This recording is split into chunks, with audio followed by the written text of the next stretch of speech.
This broadcast is under the direction and is copywritten by Champion Sports Radio.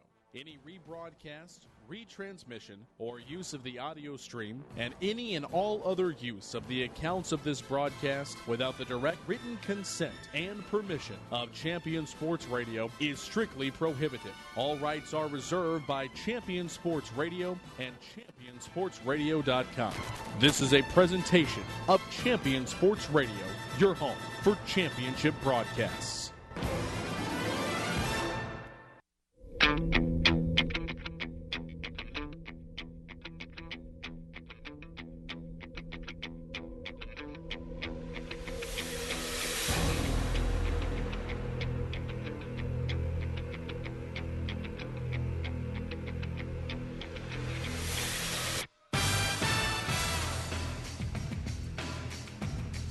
We greet you live from the campus of Carroll Senior High School in Southlake as Champion Sports Radio, in conjunction with CSR TV, proudly presents Carroll Dragon Baseball for the 2015 season. Brought to you by Meet You Anywhere Barbecue. Go to Meet You Anywhere Barbecue in Grapevine and you'll find the best barbecue in North Texas. Hi again, everybody. Alongside Pete Nielsen, Brad Denton, bidding you a very pleasant good evening, a happy St. Patrick's Day, and welcome into Dragon Field for a very interesting non-district matchup. It's the Dragons' home opener. Tonight's game sponsor, Nothing But Cake. So yummy, you'll wish it didn't have a hole in it. It is the Yellow Jackets of Fort Worth Arlington Heights in to call on Carroll. The Yellow Jackets in at 5 wins, 3 losses in this still young high school baseball season, while the Dragons, Pete Nielsen, with perfection. Thanks, Brad. Good evening, everybody, and welcome into Carroll Baseball right here on CSR TV. And Brad, as you mentioned, 10-0. And more importantly, how about number 19, not only in the state of Texas, but number 19 in the country. And that's pretty impressive. And, you know, it's nothing new for Larry Hughes to have a great baseball team. A 10-0 start before district play, that's pretty outstanding. And, Peter, we'll talk about what is here for Carroll, but before we go on, let's talk about what isn't here for Carroll. A big right-handed pitcher and a superb center fielder, both addled with injury. Yeah, and you talk about the pitcher and Ben Leeper, and already going to go to Stanford. They don't care. He'll be fine next year. A Tommy John surgery mid-June last year, right during the playoff run. In fact, the injury before the series against Flower Mound and really hurt the chances for the Dragons last year when he went down. Not only are you losing Ben Leeper, but you're losing Eric Cole. Eric Cole's the guts of Larry Hughes' baseball team. We saw him last year, by far the best player on the field in that series against Flower Mound. You lose your center fielder, a wrist injury, not sure what's going to happen. Had surgery in the spring. We'll see if he's able to bounce back. What is there for the Carroll Dragons? Well, plenty. How about a team batting average of .376, averaging over 9.5 runs per ball game? And they do it in different ways. You know, at the plate, the leader so far this season is the catcher, Nick Motley. 4 home runs, already 15 RBIs for Motley. And Hudson Sanchez, the shortstop, really stepping up also. Batting .375. And, oh, yeah, did I mention Motley? .560 at the dish. So that's pretty strong for your catcher to start the season. But also great defense, Brad. They have played great defense. Tonight they give the baseball to a junior. Toiled in the junior varsity a year ago, but has been outstanding in the early go. He wears a number 20 on the green jersey, Matthew Cantorino. And Matthew's 2-0 on the season. Brad, only 5 hits, 3 earned runs in those starts. He struck out 17, walked 3, and, my friend, 0.0 ERA. Can't get much better than that. It ain't bad. In talking to 19th-year head coach Larry Hughes, he said, I give the baseball to Matthew tomorrow. Interesting to see how he responds. It'll be his biggest stage, this being our home opener for the 2015 season.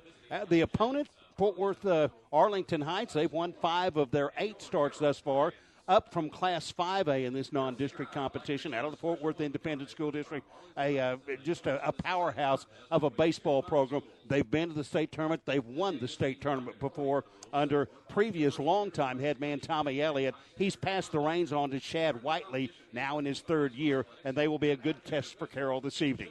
We'll be back with more pregame programming from Dragons Field. You're on CSR TV following Dragon Baseball. Stay up on all the latest news about the teams you care about and know when your favorite games are on the air thanks to Champion Sports Radio social media. Either follow @Champion Sports on Twitter or like our Facebook page at facebook.com/Champion Sports Radio, and you will know what time your game starts, who was named Player of the Week, or what your school's alumni are doing in college. That's on Twitter @Champion Sports and facebook.com/Champion Sports Radio, your home for championship social media. In Command Broadcasting, a sports TV broadcasting and marketing company. In Command Broadcasting provides a wide array of turnkey video production and streaming services. In Command services include filming of sporting events, season highlights, school graduations, corporate infomercials, and documentaries. In Command streams your sporting event or company function over the internet live or on demand. Call 972-851-7888 to raise the energy of your next event. In Command Broadcasting, 972-851-7888.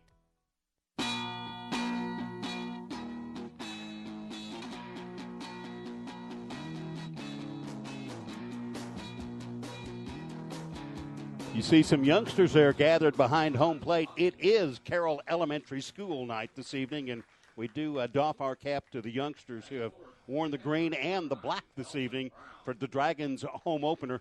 Peter, let's take a quick look at the starting lineup for Southlake Carroll. Leading off, playing left field, is Alex Johnston. Ross Cadena will play center field. The sophomore will bat second. Batting third, playing shortstop, Hudson Sanchez. The cleanup hitting catcher is Nick Motley. He'll be followed by first baseman Anthony Martin. Casey Combs, the designated hitter, in the sixth spot on the lineup card. He'll bat for starting pitcher Matthew Cantorino.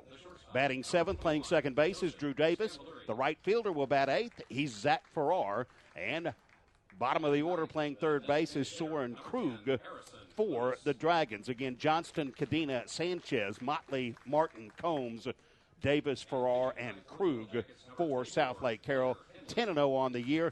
Peter, you just gathered the notes on this program. 2013, 34 wins, 6 losses. A year ago, 31 up and 6 down. 10-0 this year. 2+ years, that's 75-12 for these Dragons. Well, it starts with the man at the top. He's been here for 19 years, and in those 19 years, 443 wins. Count them, 443.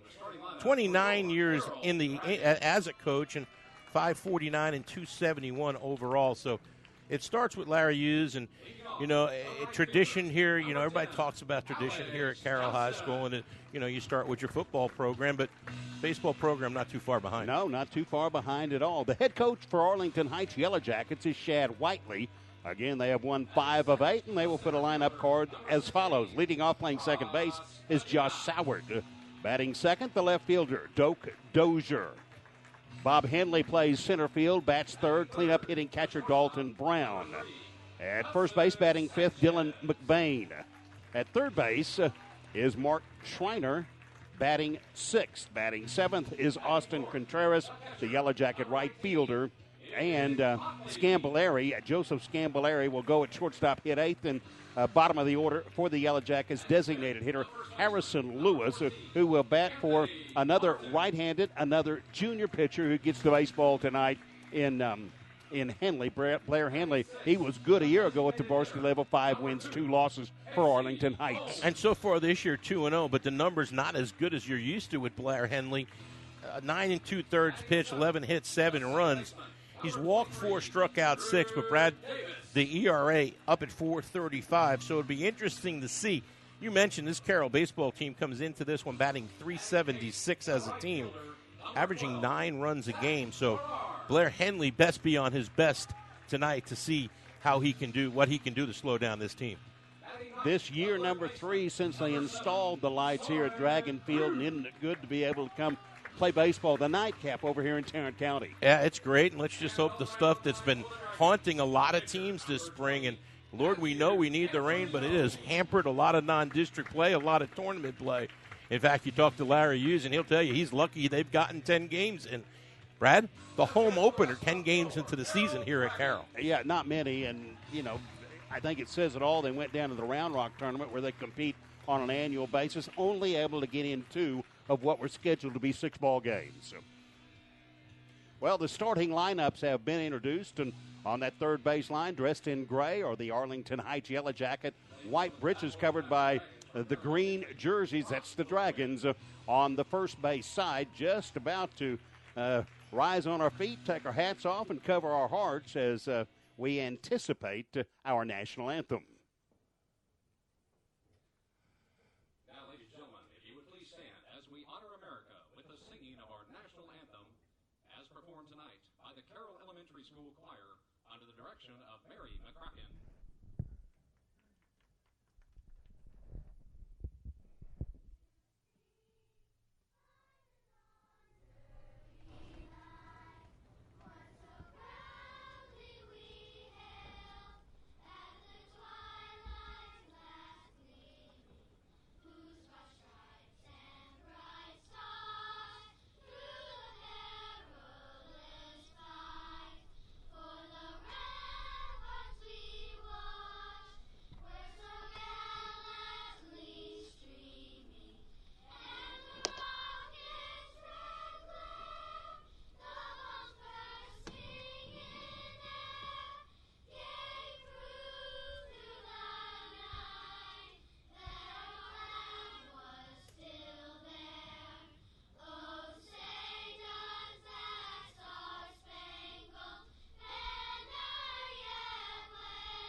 Well, Peter, there's going to be some people very proud of what they do in front of us at the baseball game. I don't know if there's going to be anybody prouder than the director of music there at Carroll Elementary, who had those 15 or 18 youngsters out there and led them in the Star Spangled Banner. Terrific job. Brad, you introduced the Yellow Jacket starting lineup. Let's meet the Dragons defensively in left field, Alex Johnson.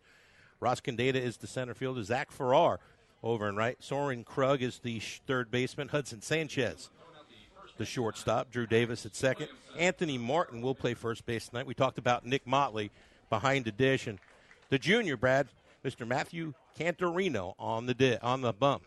Going to be good. You talked about Cantorino's number, and I think most striking, the 17 strikeouts in his 8 innings of work, and couple that with only 3 base on balls allowed. And you throw strikes, and good things are going to win. Good things are going to happen because not only does, if you're overpowering throwing strikes, Brad, but you keep your defense into the game, and that's really, really important. Larry Hughes says that Matthew Cantorino will not touch 90, but he can get it up to 86, maybe 88 miles an hour. Has a good curveball, a good changeup. Most importantly, said he's a strike thrower. And that keeps, like I said, it keeps the defense into the game. So interesting to see. Really excited to be part of Carroll baseball for our inaugural season here on CSR TV. Certainly our thanks to this laundry list of sponsors, including our season sponsor, Meet You Anywhere Barbecue, as we invite you to go to Meet You Anywhere Barbecue. It's in Grapevine, and it's where you'll find the finest barbecue in North Texas. That's the tune-up tosses being taken by Matthew Cantorino. The balance of his battery is at catcher Nick Motley, and he's one of the good ones right now. Nick committed to play collegiately at McLennan Community College. Yeah, and you think if he continues to play the way he's playing, the offers will start rolling in for Nick Motley. Season opener, Carroll has dominated their respective districts. The newfound look of District 7-6A for Carroll to compete in the 2015 season. And there'll be some face cards in the deck there in District 7-6A, and we'll get that play started off next week. Non-district play continues later in the week for the Dragons. Date at Dallas Baptist University with Midlothian on Friday evening. Yeah, district. You talk about district. You talk about a Coppell team that's 8-2, a Trinity team that's 8-1, and an LD Bell Blue Raider team that's at 7-4. You're right. District stacked. Just about ready for your 2 favorite words, Peter. Play ball. Can y'all hand that to Terry for me? I'll knock you on the head with it. Oh, you're good. Thank you. Leading off, left-handed hitting second baseman for Arlington Heights. This is Josh Sauerter Jr. with a batting average at .250 through the 8 ball games.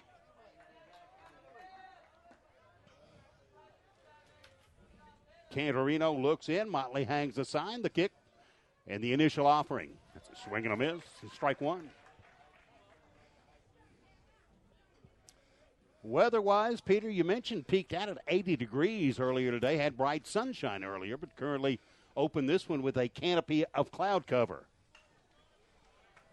That's fouled and out of play. Nothing and 2. The count to Josh Soward, who will be followed by Doak Dozier. Then we'll see Bob Henley.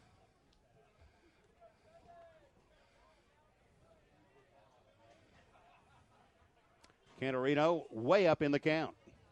Comes over the top, swinging strike 3. Well, we talked about in the open how overpowering Catarino has been, Brad. First batter, good morning, good night, good afternoon, and good night. And so one on. out. Soward goes down.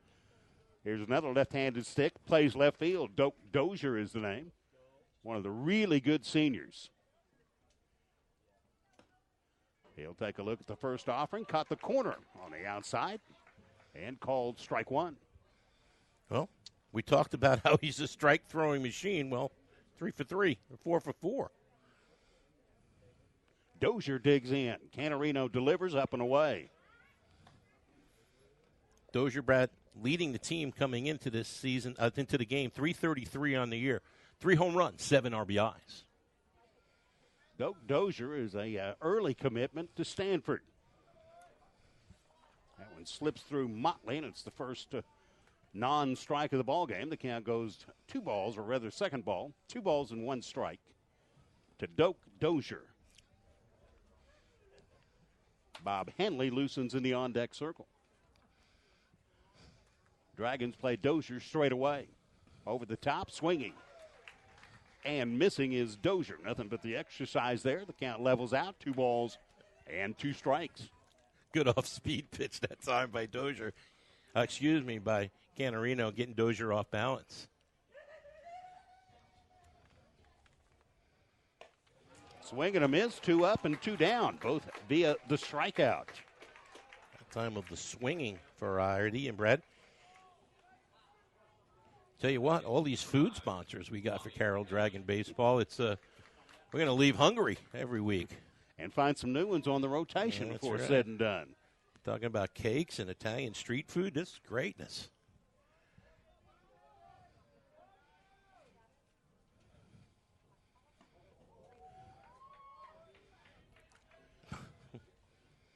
You threw a ball, Brad. Speaking of Italian street food, how about Arusa's Italian street food, bringing you this top of the first inning? Fast, fresh Italian food where family and friends go. Arusa's. All right, back at us. Got to tell our camera guy the first and most important thing, Trent Landry, protect the camera. Give up your body if you have to. Bob Henley with a ball and strike, right hand hitting, Yellow Jacket center fielder. Good pitch. Boy, that is a wonderful breaking ball. All over the strike zone very early. Advertised as a strike thrower, and Matthew Cantorino has been just that here in the top of the first. Already notched 2 strikeouts and up a ball and 2 strikes to Henley. Wastes 1 outside. And it looks like Cantorino has control of the strike zone, and where Motley set up is where that pitch was. And that's such an asset, Brad. If you can throw where your catcher's set up, it makes it so much easier for the catcher as well, because he can just settle in back there and frame everything. Same spot. Swinging, there's strike 3. Throw down from Motley, and the side is retired. 1, 2, 3, nothing across, all strikeouts. At the end of the top of the first, scoreless at Dragon Field on CSR TV. Stay up on all the latest news about the teams you care about and know when your favorite games are on the air thanks to Champion Sports Radio social media. Either follow @Champion Sports on Twitter or like our Facebook page at facebook.com/Champion Sports Radio, and you will know what time your game starts, who was named Player of the Week, or what your school's alumni are doing in college. That's on Twitter @Champion Sports and facebook.com/Champion Sports Radio, your home for championship social media. In Command Broadcasting, a sports TV broadcasting and marketing company. In Command Broadcasting provides a wide array of turnkey video production and streaming services. In Command services include filming of sporting events, season highlights, school graduations, corporate infomercials, and documentaries. In Command streams your sporting event or company function over the internet live or on demand. Call 972-851-7888 to raise the energy of your next event. In Command Broadcasting, 972-851-7888. Back at Dragon Field through a half inning. No score. Bottom of the first brought to you by our friends at Nothing But Bundt Cakes. So yummy, you'll wish you didn't have a hole in it. Yummy. You did it again. Nothing Bundt Cakes. With Pete Nielsen, Brad Denton, joined by our cameraman, Trent Landry. Glad to have you along from Dragon Field, campus of Carroll Senior High School in Southlake. Schoolboy baseball. That's a good right-hander in Blair Henley. At the Dragons, we'll see. Again, 5-2 last year as a sophomore and off to the 2-win, no-loss start here in 2015.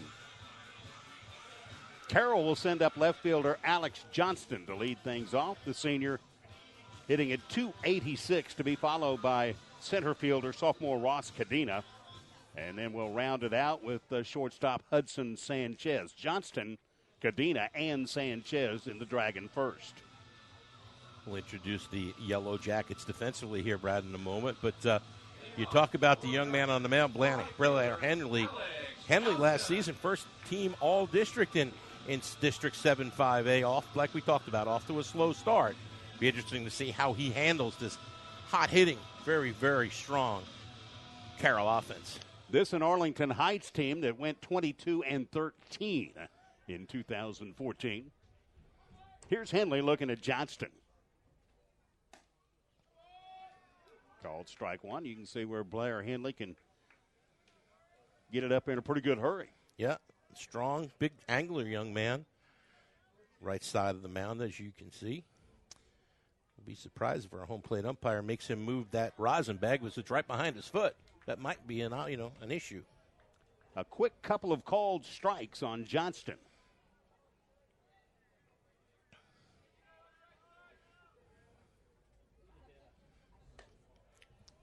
Leaves it up and in. Very nice crowd turning out on a Tuesday evening. And the weather, Brad, let's hope it holds off. And talking to Coach Hughes earlier, they just want to play baseball. Breaking ball, that's low. Defensively for Arlington Heights, left fielders Dozier, Bobby Henley in center, Austin Contreras in right field. We'll introduce you to infield after this pitch. Here's the 2-2 from Henley. Straight back will stay level at 2-2. Mark Schreiner's at third. Joseph Sambali. Scambolari. Yeah, him. Sambolari is the shortstop. Josh Showard's at second. Dylan McBain's at first. Dalton Brown is the catcher. We've introduced you already to Blair Henley. 2-2 the count to Johnston. Slapped on the ground, wide of third, foul ball, just barely. Nice job there by Schreiner getting off the line, knocking that ball down. That would have been trouble.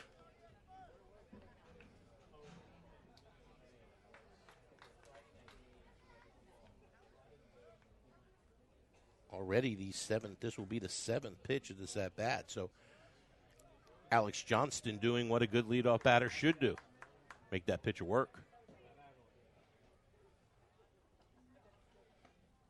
Henley upstairs with the curveball to fill up the count at 3-2. Yeah, done enough break on that, stayed high. Umpire looked like he flinched a little bit, but thought better of bringing that one up.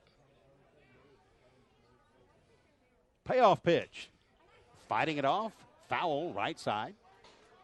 And staying alive and just wearing out that pitch count is Alex Johnston. Yeah. Johnston, Brad, coming into the game, 286, 3 RBIs, but the big number for Alex Johnston in the leadoff spot, 13 runs scored.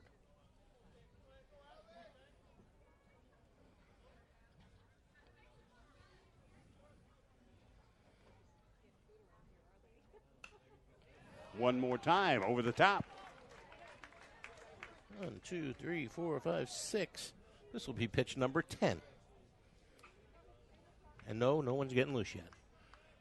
a bit of a breeze. You can see the flag in center field. Yep. In from the south, blowing straight out.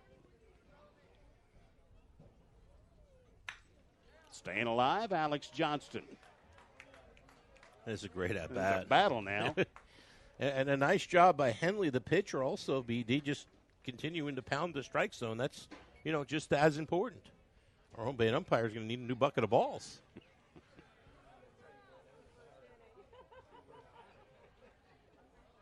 Still as can be out there. Now the wind's picking up a little bit, Brad, but what a nice night for baseball. Henley to Johnson. Left him low and milked him for a base on balls on what I'm thinking was 11 or 12 pitches. That's a great at-bat for Alex Johnston. And now, the way this lineup is just hitting the ball, the sophomore Ross Cadena coming to the plate now, Brad, and 357 for the sophomore to start the season. Yeah, you talk about next man stepping up. Eric Cole out with the wrist injury. You plug in a sophomore and look at Cadena off and running. As you mentioned, a 357 early season batting average. Includes a couple of doubles, had a triple. On the ground, right side. Going to have to go to first, and doing that successfully, Josh Soward to first baseman Dylan McCain. But even a good out, if if there's going to be an out, a good out, he hit the ball down the right side and moved the runner to second base in scoring position.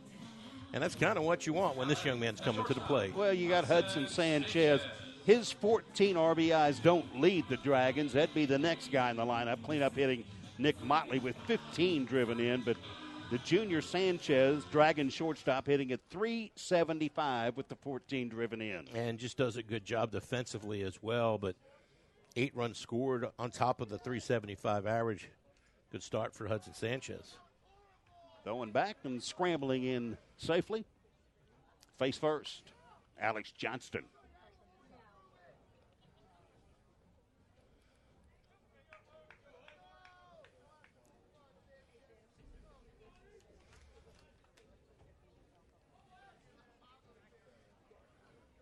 Now with Sanchez working from the stretch. Drives home and leaves it low and away. Big shout out once again, Brad, to our season sponsor, the folks over at Meet You Anywhere Barbecue. Go to Meet You Anywhere Barbecue in Grapevine for the best barbecue in North Texas. So now we have barbecue. On my way. Bunt cake and some spumoni for dessert. 1-0 to Sanchez. Swinging one hopper. Looking back, the runner at second. Whoa. Throwing to first almost wildly was Henley. And McBain with the left hand stabbed it and able to scramble back and step on the base. Johnston stays at second. Sanchez with a one hopper right back to the box for out number 2. And Motley will have a chance with Johnston still stationed at second base. 2 outs. Scoreless at Dragon Field. Carroll batting bottom of the first. Crowd still filling in for this non-district affair. As you talked about, Brad, district play starts next week. Look out over there, Mr. Martin. If you want to look ahead for the Dragons and the district opener, how about the Coppell Cowboys? Oh, well, that's why you want to play as many games as you can, because you're going into the fire. And I believe the first one's over. The first game is here, and then Friday night we go there. Beautiful complex over in Coppell. Henley fires to Motley. That's a called strike on the inside corner. Well, early, this Blair Henley is not the Blair Henley the stats that we've been fed show. He's got a really good control, good command of the strike zone right now. Albeit he has had to labor in the first far more than Dragon pitcher Canarino did. Swinging, missing, and striking out is Motley. And the Dragons go down scoreless in the bottom of the first. No hits, no errors, one man left on base. We've played one at Dragon Field. Fort Worth, Arlington Heights, and the Carroll Dragons scoreless on CSR TV. Harold Early said that when they study our civilization 2,000 years from now, there will only be 3 things that Americans will be known for: the Constitution, baseball, and jazz music. GDYO's Jazz Institute provides young musicians in North Texas the opportunity to learn what it means to be a jazz musician through weekly technique classes and combo rehearsals with professional jazz musicians. From the first note to the final round of applause, GDYO Jazz Institute concerts will amaze and delight both hardcore jazz cats and new fans alike. Learn more about the truly original American art form through the GDYO Jazz Institute. Online at gdyo.org/jazz. Point of Origin Design is your one-stop shop for all your apparel, promotional, event, or team uniform needs. Point of Origin Design is a full-service design and logo creation company that offers a wide variety of imprintable and embroidered products. With competitive pricing and quality work, you can't go wrong with Point of Origin Design. It's always best to start at the right point, so visit them online at pointoforigindesign.com. Let them help you plan your next promotional item or design your next t-shirt. That's online at pointoforigindesign.com.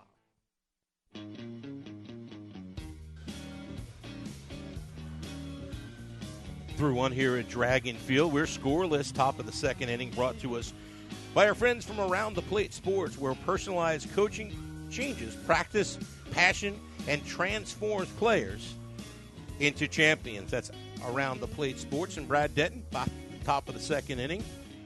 We're scoreless. The middle of the Yellow Jacket order, 4, 5, and 6, Dalton Brown, Dylan McBain, and Mark Schreiner will face Matthew Cantorino, who mowed down the Yellow Jackets, striking out 3 in the top of the first.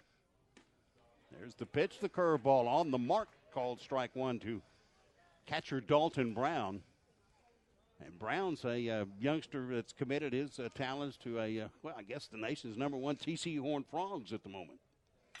There's a drive left field. Drawing a bead on it and pulling it down, Alex Johnston hit on the money, but Johnston just drifting back a couple of 3 steps and gloves it hat high. And one of those atom balls that time hit right on the nose by Dalton Brown, who's gotten off to a really slow start for him. Only 167 coming in, and you know that's going to change. He's too good of a hitter.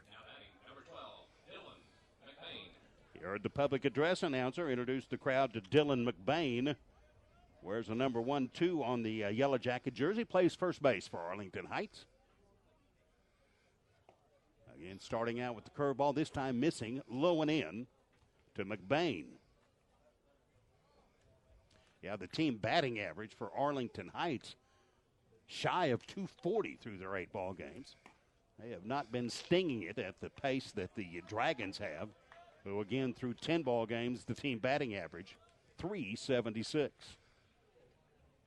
I like the pace that Cantorino is throwing from Brad. Not wasting much time, gets the ball, gets up on the bump, and finds the sign, and just keeps the game moving. And that's, you don't see that very much anymore. Everybody wants to slow the game down and overthink and call timeout, and it's still the same game.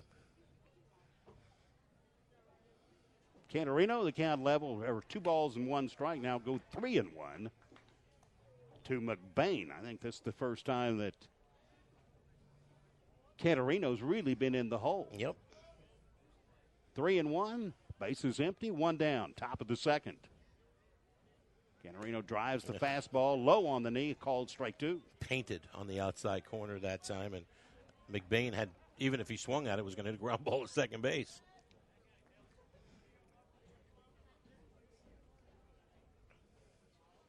Full count over the top, called strike 3, a 4th.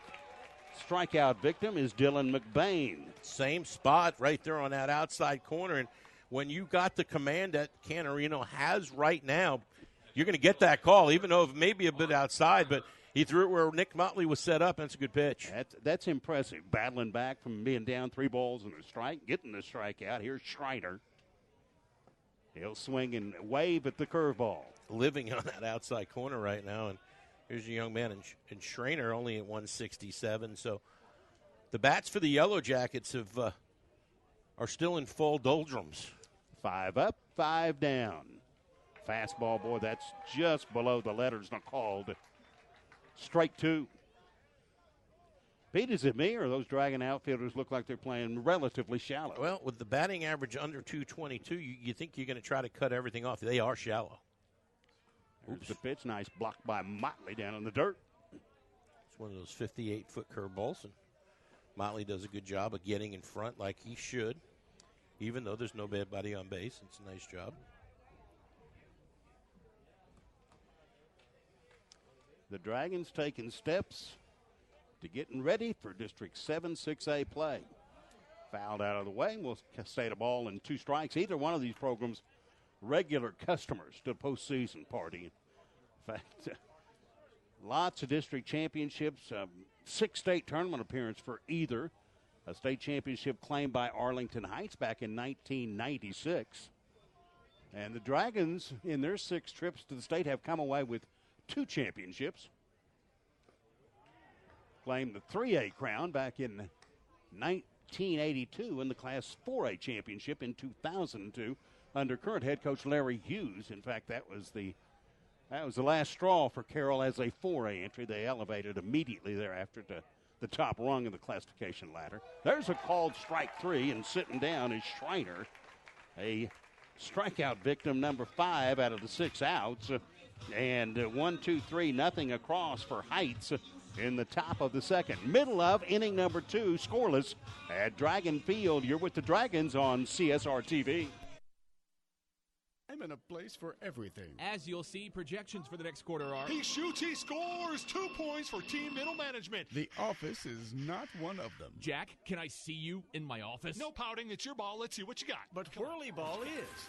For corporate events, team building, and private parties, Whirly Ball in Hearst and Plano is electric fun. Test your skills on the arcade games. Zip around in your Whirly Bug for a Whirly Ball competition. Or play the most affordable laser tag in the city. Learn more at whirlyball.info.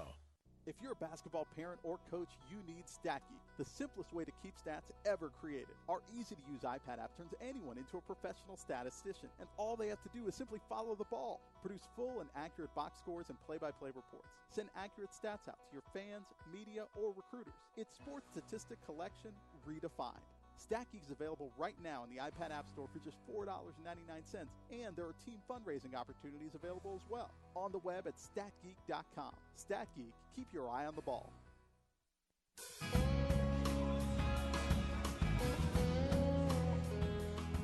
Bottom half of the second inning brought to you by our friends again from Nothing But Bundt Cakes. So yummy you'll wish it didn't have a hole in it, Brad. And Martin Combs Davis coming to plate for the Dragons. See what they can do. That's first baseman Anthony Martin, upperclassman, the senior, batting number 5 on Larry Hughes' lineup card with a robust average of .440. 9 RBIs, 3 doubles, and a triple. He looks at Blair Henley. Bottom of 2 underway as Henley comes under the chin, ball 1.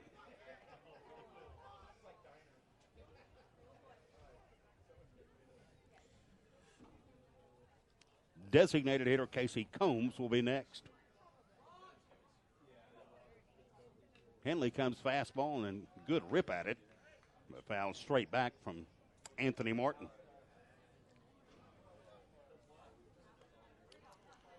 The Dragons' latest win in their 10-0 start, the most lopsided of the wins, 18-1 over the past weekend over Coach Larry Hughes' alma mater, the Irving MacArthur Cardinals. Well, they were busy playing basketball last weekend, so took the team that ended up actually winning the state championship, the Plano West Wolves, with their Anthony Morgan, to the wire in that semifinal game. Yeah, but boy, what a special game that final was, BD.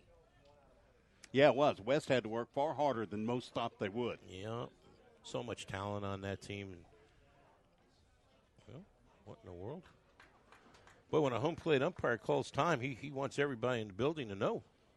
Acted like there was a bee buzzing around down there. So. A little bit of a moonwalk almost. It's good to be back at it, though, huh, baseball? Yeah, it is, and it's a far different pace than the basketball we were working just a couple of weeks ago. Yeah, it's great to be here at Carroll High School, and I know Coach Hughes has been working hard to get us over here for the last couple of years, and we're glad to be here and working with the great staff here and all the dads. We're very happy to be here.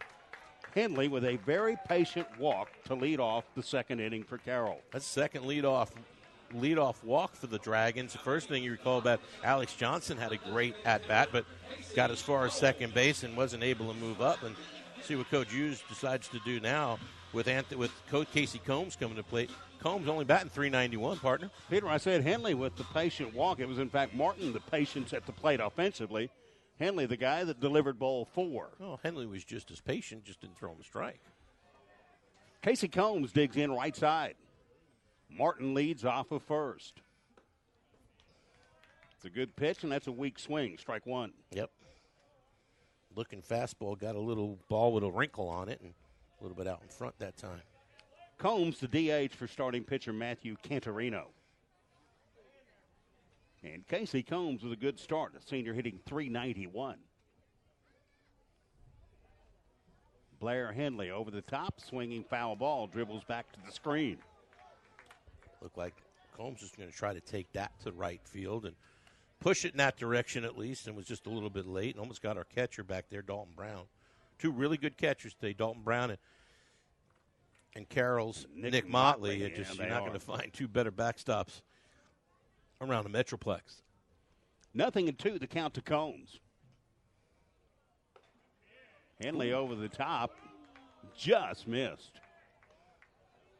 And I'm not sure Blair Henley isn't looking in with the, where was it? The Yellow Jacket fans are saying, hey, that was a strike in the top of the inning. How come it isn't now?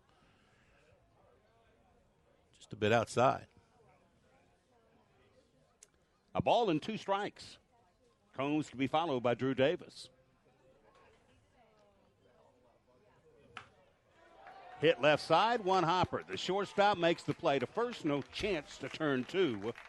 And retired 6-4 is Anthony Martin. Reaching is Combs. Looked like Combs got that one off the end of the bat, Brad, and a lot of topspin on it. A nice job by the shortstop getting the ball over. Scambarini, yeah. Scambarini, Soward made a smart play because he had no chance to turn that double play, BD, and instead of risking throwing the ball away, he ate it. And here comes Drew Davis, the second baseman for the Dragons.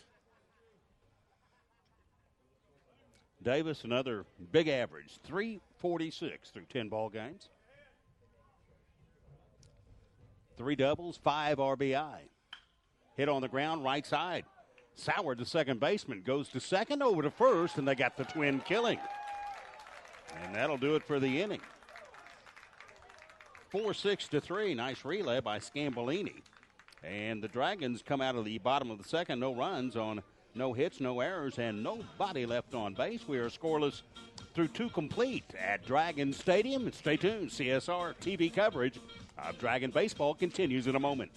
The Centers for Disease Control and Prevention estimates that nearly 4 million brain injuries occur every year due to sports in the U.S. They also estimate that 70% of concussions go unreported. Not identifying concussions early can be devastating, especially if the athlete continues to play with symptoms. Catching hard hits fast is critical, and that's why you need the Shockbox Helmet Impact Sensor. The Shockbox is a small sensor that easily attaches to most football, lacrosse, and hockey helmets and instantly sends a signal to a smartphone on the sidelines when the player has taken a hard hit that puts them at higher risk for injury. The free app receives data from the sensor, displays information about the impact, and even walks the user through a concussion assessment. The app also logs symptom and impact data for future medical use. Visit ShotboxDFW.com to learn more about the Shockbox Impact Alert Sensor and determine if it is the right option for your child. Be warned instantly when a player has experienced a head impact that could result in a concussion. Visit ShotboxDFW.com today. ShotboxDFW.com.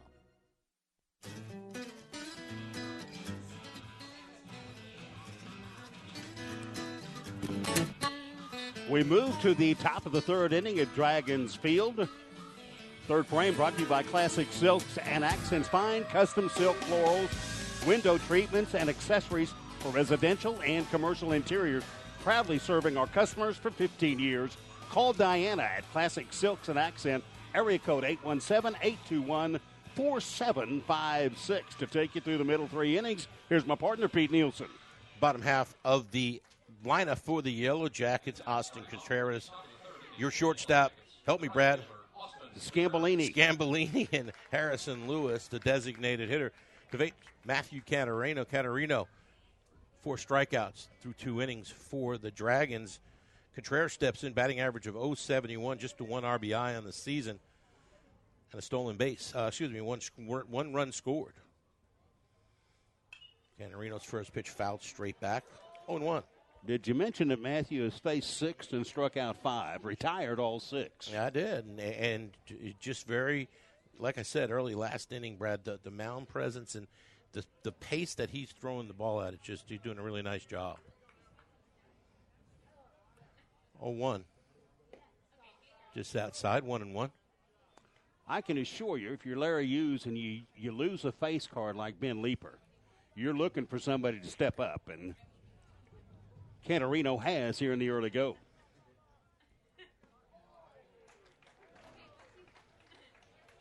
Swing and a miss that time, and count goes to 1-2. Cantorino, Brad, does a really, really nice job of changing speeds. Yeah, that was a hook on the money. Little flare down the first base line. Martin over, makes the play. First out, top of the third inning. We've talked about this, Peter, that little pop-up in foul territory. That's a backwards F3 in my scorebook, and now 7 up and 7 down. I think I sold that pronunciation at the top of the inning. Not sure I was correct. To correct myself, Joseph Scambolari is the shortstop, swings from the right side. Well, first pitch to Scambolari, inside, ball one. Scambolari, 273 on the season. Really did a nice job of turning that double play at the end, the bottom half of the second inning for the Yellow Jackets. 1-0 pitch. Changes speed, and what a beautiful pitch. 1-1. Scambolari, Scambelluri. 1-1 the count. Little down that time, 2-1. Having a little bit of a coughing fit. Thanks, Brad, for your help there. Got your back. Thank you. Beautiful, beautiful night. Looks like the rain hopefully will hold off, and need to get this one in. Try to get Friday in. Doesn't look good for Friday, though. They're calling for what now? 8 days in a row of chance of rain. 2-1 pitch popped up. Shallow center field. Cardina takes control, and Ross Cadena with the second out of the inning. That's why those Dragon outfielders playing relatively shallow. Well, this can of corner was so shallow, and designated hitter coming to place. Harrison coming to the plate. Harrison Lewis hitting for the pitcher, Blair Henley. Lewis, 125 on the season. Couple runs scored, no RBIs yet on the season, and if possible, that outfield even moving in just a little bit more. That's a minute one. Harrison Lewis, little guy. Curveball a little bit outside, ball one. Peter, you mentioned Friday. Isn't that an attractive game at DBU against that Midlothian bunch under Ray Hides? And that's a good baseball program. 30-plus wins a year ago. Got a chance to travel last year, Brad. If you recall, we did Hebron Hawk playoffs here on Champion Sports Radio and made the road trip down there. It was different. It seemed like the whole town was at the game, and we had a 4-hour lightning delay because they didn't have a lightning thing on the building, so we were guessing. Don't think a soul left. I think we got home at 3 o'clock in the morning and had to be back over at Hebron at 10, but it was a lot of fun. Meanwhile, back at the game, 1-2. Count to Harrison Lewis. Cantorino having his way with Harrison Lewis. 2 outs, sacks empty. A little bit high, 2-2. But, no, that was a lot of fun. Ray Hines, one of the nicest guys. That's one of the nicest guys we've ever met. We've been doing this for a while, partner, and it was a happening. Let's just put it that way, and we had a lot of fun. They treated us great. 2-2 pitch. Just fought off into the dugout. Look out, guys. And remember the really good pitcher they had last year as a junior with the surname of Faust. I know Carroll hopes they don't see Faust. Who knows if they will or not Friday Well, night. you know, I'm not sure when their district starts, but if it does start on Tuesday, probably not. We won't see them, but it'll be interesting to see. And, Brad, I know you've been over to DBU. What a beautiful place to work a baseball game for. What a beautiful place that is. Fouled straight back. Nice job here Harrison by Harrison Lewis hanging in there. Battling. Yeah, we'll be already set up. We'll be over in the visitors' radio booth, all secured, and have a little bit of a contact over there. One of our buddies that work at Champion Sports Radio is the AD over at DBU, so it's a lot of fun working over there. Right up the chute. On the infield. First baseman Anthony Martin makes the catch. 3 up. 3 down. We go to the bottom of the third. No score at Dragon Stadium. We're listening to You're watching CSR TV's presentation of Dragon Baseball.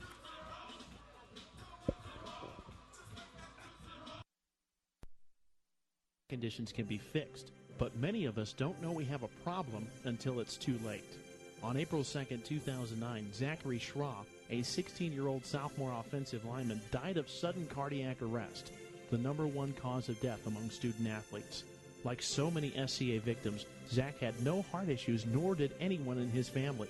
If Zach had an echocardiogram, he might have been able to avoid suffering a condition that takes 10,000 of our youth each year. In his memory, Living for Zachary was formed to try and prevent SCA from taking the lives of youth everywhere. Join in the fight today and stop the silent killer of SCA by scheduling your young athlete for an echocardiogram, a procedure that can detect any heart issue with 99% accuracy.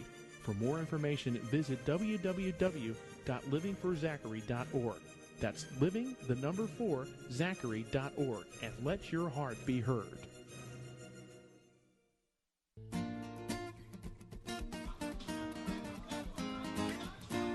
Scoreless as we move to the home half of the third inning at Dragon Field.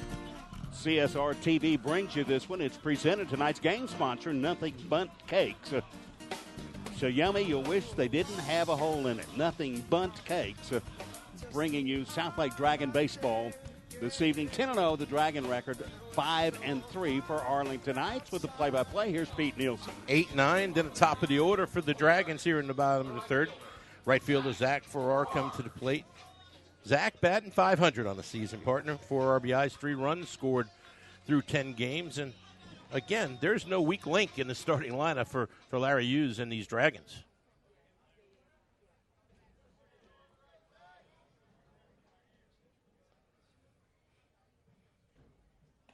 Good pitch outside corner, strike one.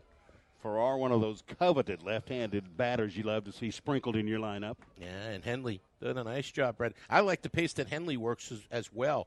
Really gets the sign and just bears back and lets it go, and not much wasted motion there. Here's a ball through the hole into right field.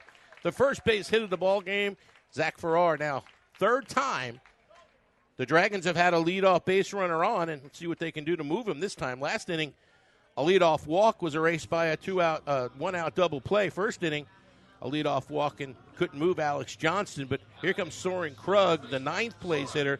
Brad, when you're ninth place hitter, batting .385, things are going well. And Soren Krug is doing that, the junior third sacker.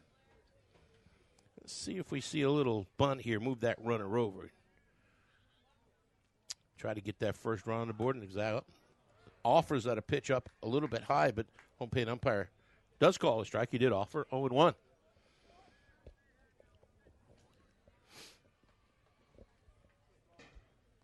Yeah, here in the early go, offense at a premium. That was the initial hit of the ball game by Farrar. Nice job of hitting. Henley offered the off speed, and Farrar stayed with it and just dropped a barrel on it and found a hole.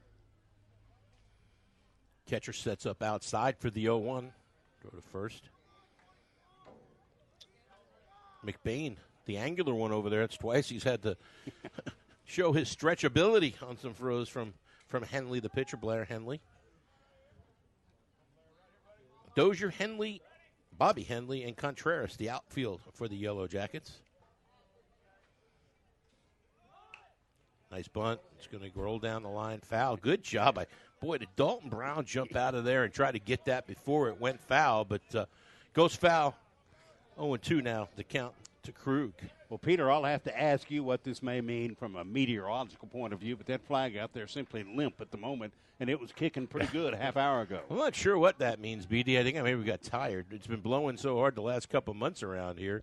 And the forecast, like I said, for the next 3, 4, 5 days.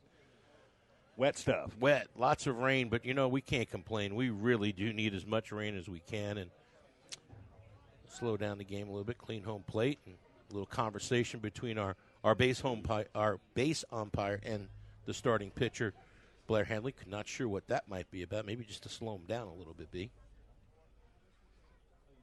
0-2. It's outside.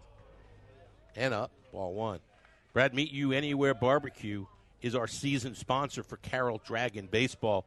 Go to Meet You Anywhere Barbecue in Grapevine for the best barbecue in North Texas. They deliver? We may find out. Yeah, we may have to. Not far down the road. 1-2. Check swing, but he went. Strikeout victim. Strikeout number 2 for Henley. 1 out. Bottom of the 3rd inning. Pete, you talk to these head coaches, Larry Hughes at Carroll or Shad Whiteley over at Arlington Heights. They have so many shot puts to juggle, so many responsibilities, up to and including the condition of the field. Hats off to Larry Hughes and his crew. Look at Dragon Field. Isn't it beautiful? It is looking really, really good, and the grass is greener than, it's probably as green as we're going to see all year, just simply because of all the rain. And here's Alex Johnston, top of the order here. Takes strike 1. Great at-bat the first time around for Johnston. A leadoff walk and stranded at second in the first inning. Boy, Blair Henley doing a nice job of watching the runner while taking care of the batter. That high fastball swings through it. Johnson falls down 0-2 in the count. We are getting a look at 2 pretty good junior right-handers tonight. Yes, we are. Blair Henley, like we talked about in the open part, are just not, the numbers coming back as a first-team all-district pitcher, but seems to be finding it tonight. Digging around on this Arlington Heights team, and Blair Henley is a kiddo that over the summer competed for one of the DBAT programs and the one that won the 16-year-old Mickey Mantle World Series, and he was a big part of that on the mound. Well, we know how big summer baseball is, and that with that program over with DBAT and those guys, these kids get unbelievable experience that they wouldn't get, Brad, if they just played club ball. They travel all summer, and it's and this is where college coaches, it just doesn't. College coaches are playing now. They don't really have the chance to recruit during the fall or the spring because they're playing themselves. So during the summer, there's a lot of recruiting going on, and that summer program that these kids, these kids that play at this level, it's a great thing for them.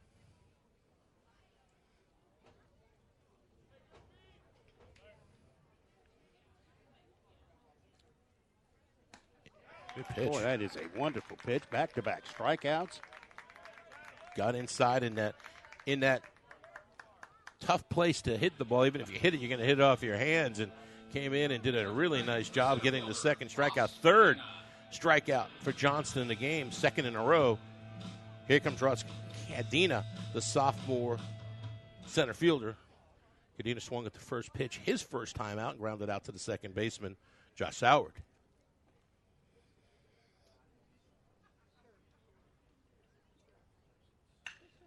Line drive, right field, base hit. Good throw in there by the right fielder. Contreras holding the runner. Farrar at second, but 2 hits now in the inning for the Dragons, first and second. 2 out. Shortstop Hudson Sanchez comes to the dish. Nice job of hitting there. And as mentioned in the first go-around when Johnston was at second base, Sanchez, one of the big RBI guys with 14 driven in. Ross Cadena seen 2 pitches. He swung at the first one the first time up, and then hit that ball on the line to right field for his first hit of the night. Second hit of the night for the Dragons. See if we can get a little 2-out hit from Hudson Sanchez. Outfield playing deep, respecting Sanchez. So a ball on the ground. You talked about the grass, Brad. It's deep. It's pretty lush right now with all the rain we've had. On the ground, it's going to be pretty easy for Farrar to score, you would think. Boy, that's a nice pitch by Henley to throw the bender up there for a called strike on the outside corner. Sanchez was ripping at the first pitch, also his first time up, so don't think that Blair Henley didn't remember that and came in with a pitch with a little bit of a wiggle and got him looking. 0-1. Little down throw to first. Oh, that ball hits the base runner at first, and he's hurt. Cadena, not sure where it got him, but it hit him hard. It came to an abrupt halt. And Ross ain't moving. Dalton Braun showing that gun, and we've seen Dylan McBain over at first base do a really good job of stretching. Not as good that time of blocking that ball, and it hit Ross Cadena square. Ouch. We're not quite sure where it got him, but Ross not moving around very much over there. Nothing in a hurry. Now he's popped up on his feet and he'll try to walk that thing off. Saying, come on now. He's looking at the first baseman.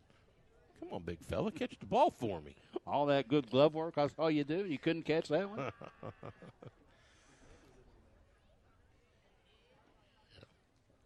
Game number 653, if you're counting in the 19 years of Carroll baseball under Larry Hughes. And in game 653, looking for win number 454 against the 199 losses. Nice touch there by Blair Henley going over and checking on his Cadena and seeing if he's okay. A little pat on the back. And Blair didn't throw the ball, but nice job of going over there and checking on him to make sure he's okay. Reset, Brad. Bottom half of the third inning. No score. 1-1 count, 2 out. Carroll with a runner on first and second. 1-1 count to Hudson Sanchez, the junior shortstop for the Dragons. Both of the Carroll base runners, base hits, the first 2 hits of the ball game. 1-1.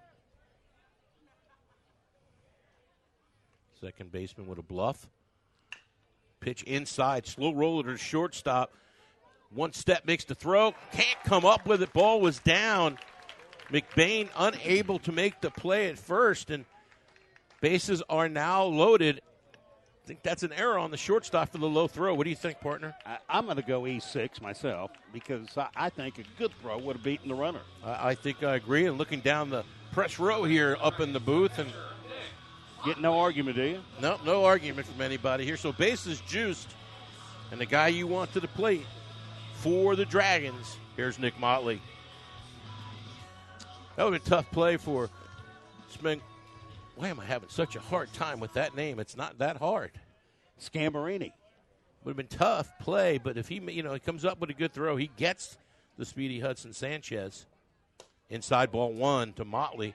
You see Henley working the inside half against the meat of this order, not wanting them to extend their hands. Some pitchers with the sacks loaded will work from the windup. Henley from the stretch. That gives the opportunity, the runner at second base, Cadena, a chance to get a little bit of a better lead. Oh, he's going stretch. I'm sorry, Brad. I thought you said he was going wind up. My bad. Outside. You think Nick Motley might want that one back? Well, that was a little, the umpires be consistent. He's been given that high and away strike. I'm not sure if that's going to be a strike every Tuesday and Friday night, but he has been calling it a strike all night, 1-1. Nice job by Dalton Brown keeping that in front. Wasn't exactly sure where it was. Got the glove on it and fell out. 2-1 count now to Nick Motley. Motley, 4 home runs, 15 RBIs on the season. Struck out when a runner in scoring position in the first inning. 14 for 26 is Motley on the year. Is that all? That's pretty outstanding start to his senior season. A little bit of a wrinkle off speed pitch there, and off the end of the bat, fouled back by Motley. 2-2. BD, you've been around the game a long time. This is the pitch you want to make something happen because you don't want to go to 3-2, especially with 2 outs and the bases loaded, because then everybody's rolling. The merry-go-round starts early there. 2-2. So here's a good battle. Henley and Motley. Ball is stroked. Hit hard, right center field. Center fielder's not going to get it. Henley can't get there. 1 run is scored. Here comes the second run. Here comes the third run. Sanchez scored a 2-out triple for Nick Motley. RBI 15, 16, and 17. Carroll leads 3-0. Now, Farrar scores. From second base, Cadena scores, and all the way from first around comes Sanchez. And, in fact, Motley pulls up with a 3 RBI base-clearing double, hammered to straightaway center field. Absolutely roped the pitch on the outside half of the plate, and Nick doesn't try to do too much with it and puts it in right center field. It looked like Henley thought he had a chance to make the play, but the ball just kept carrying, Brad, and that flag kind of laying limp, and if anything, it may be blowing in a little bit, but that ball was ripped. 3 RBIs. Yeah, big-time players make big-time plays. Hello, Nick Motley. 2 out now, man in scoring position for Anthony Martin, the first baseman. Martin walked his first time, partner. Inside corner, strike one, Nick Martin. 440 on the season for Nick Martin, 9 RBIs. Boy, Motley's hot, huh? Now up to 18 RBI on the season. Yeah, 15 for 27 if you're counting. 0-1, round ball over the second baseman, Soward. First baseman, third out of the inning. But not before the Carroll Dragons scratch for 3 runs on 3 hits, 1 left on base. We're through 3 here at Dragon Field. Carroll 3. The Yellow Jackets from Arlington Heights, nothing. You're watching CSR TV's presentation of Carroll baseball. Spending time as a family huddled around the TV? Would you like to enjoy some culture with your loved ones without breaking the bank? Then let me introduce you to the Greater Dallas Youth Orchestra. The GDYO provides music education and performance opportunities for musically talented youth, but this is no kids' concert. The GDYO comprises 7 different ensembles made up of over 425 talented musicians ages 8 to 18, representing more than 50 communities in North Texas. You won't believe how amazing these ensembles sound until you hear it for yourself. So join them for one of their concerts at the Meyerson Symphony Center or Dallas City Performance Hall. For more information on how to make a donation, as well as a listing of upcoming GDYO concerts, visit gdyo.org. And if you know a talented young musician interested in an unbelievable experience, auditions take place in the spring. Connect with the Greater Dallas Youth Orchestra on Facebook, Twitter, LinkedIn, and at gdyo.org.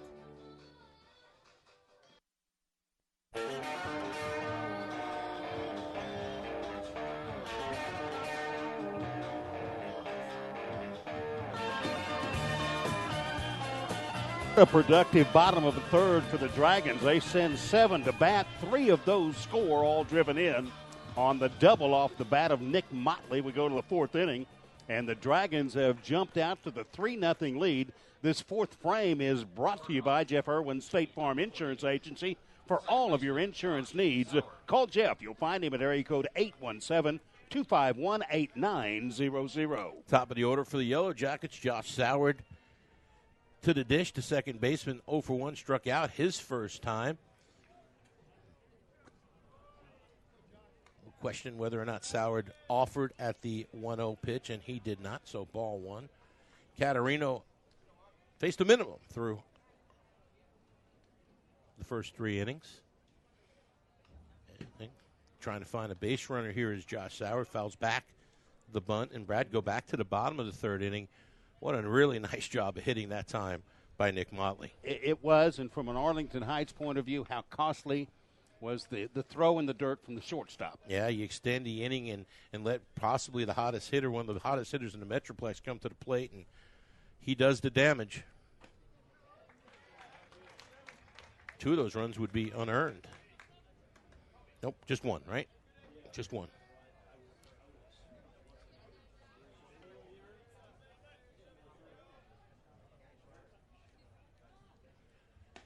Outside corner. Pitch. What a pitch by Catarino. Strikeout number 6. That pitch was feinted. That's the 3rd looking, Brad. And when you got people looking like he does, it's hard to pick him up and just absolute challenging a strike zone. Yeah, and Matthew hadn't sent anybody back to the dugout with the bat in the hands for over an inning. Last time, no strikeouts. The first inning that the Yellow Jackets were strikeout free. Here's the second place hitter, Dozier. The only guy over 300 for this Arlington Heights team, 333 going in, 3 RBIs, and he struck out his first time, heading behind in the count, 0-1. 1-1. Dozier, the left fielder for the Yellow Jackets. Last year, also first team all-district in District 7-5A. Boy, Brad, the way they move these districts around, it's hard to keep up which teams are where. Well, and not only did that, but since last year, we've elevated it up and moved a rung up the ladder and created 6A. No, we got a 6A pitch there. Count goes to 1-2 on Dozier as Canarino continues to pound the strike zone. Strike 3.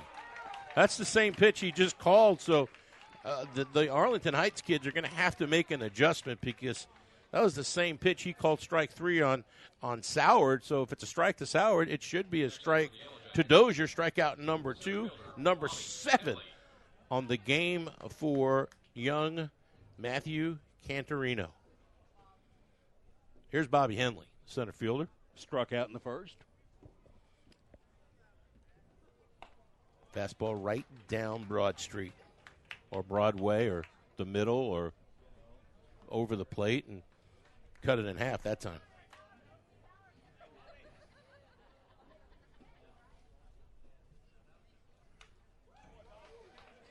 Fastball fouled straight back.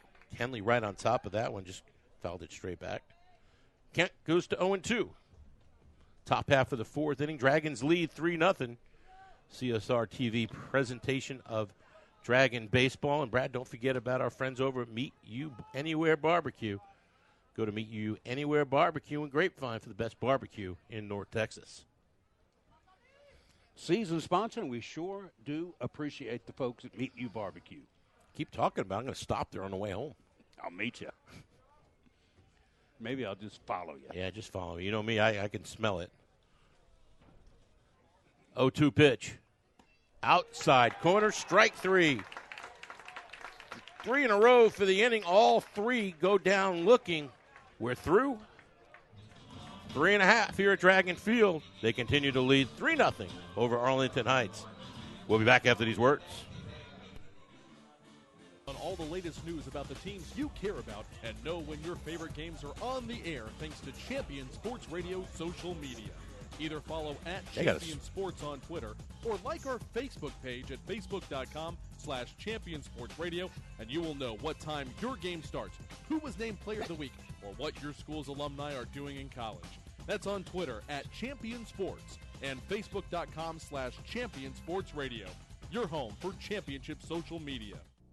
In Command Broadcasting, a sports TV broadcasting and marketing company. In Command Broadcasting provides a wide array of turnkey video production and streaming services. In Command services include filming of sporting events, season highlights, school graduations, corporate infomercials, and documentaries. In Command streams your sporting event or company function over the internet live or on demand.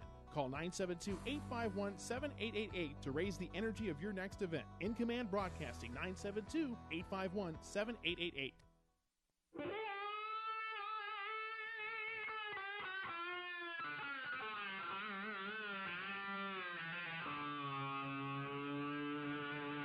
Take me out to the ball game.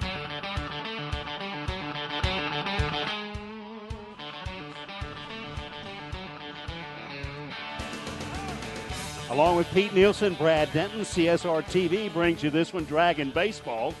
And here we move to the bottom of the fourth inning, and brought to you by our friends where, Peter, the dish so yummy that you wish it didn't have a hole in it. You know what I'm talking about. Nothing Bundt Cakes. Game sponsor tonight with the Dragons playing host to the Yellow Jackets in from Fort Worth and Arlington Heights High School. See what the Dragons can do here in the bottom half of the fourth inning. 3-spot back in the third. Anthony Martin, the first baseman. No, check that. That's not Anthony Martin. That's Casey Combs at the dish. Combs, Davis, and Farrar coming to the plate.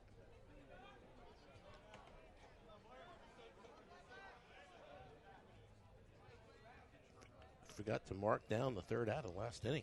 4-3. Preseason non-district move there by your friendly broadcaster.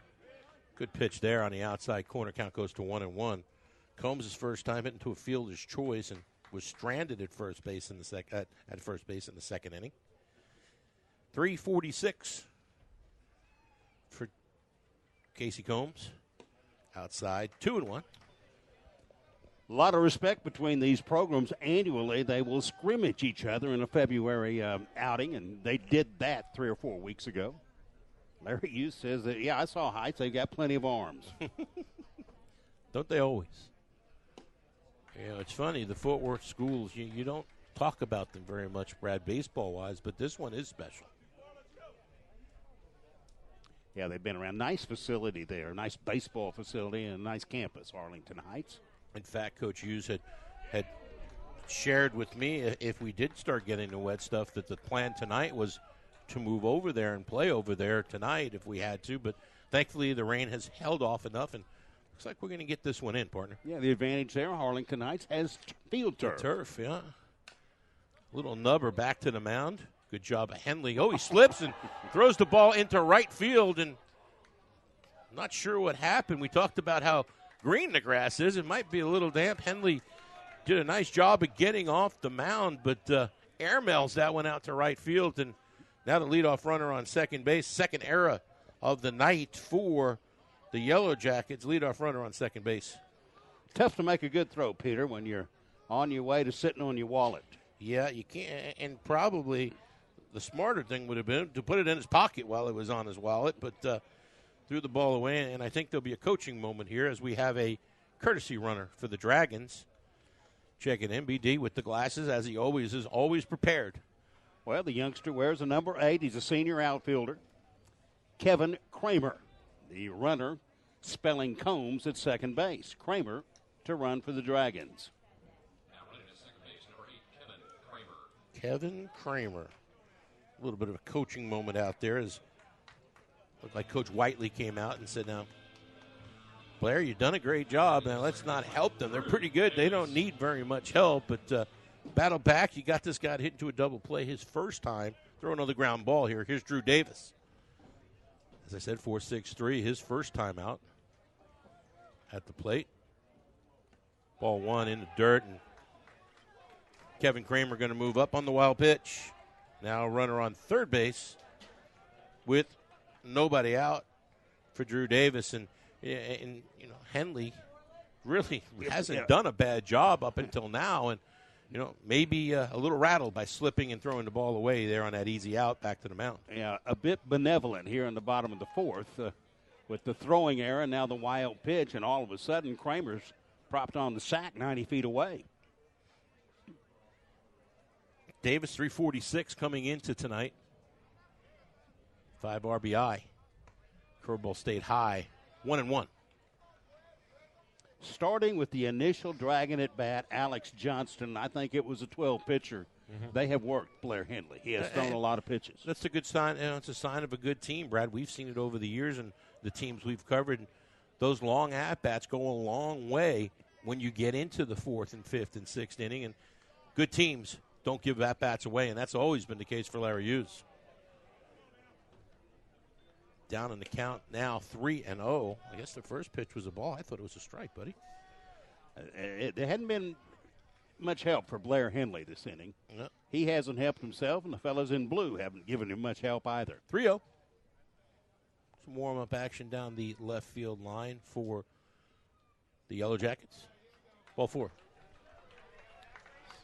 Henley's lost it a little. It seems like he might have lost it here, Brad. And that'll be the third walk issued by Blair Henley here through 3 innings plus.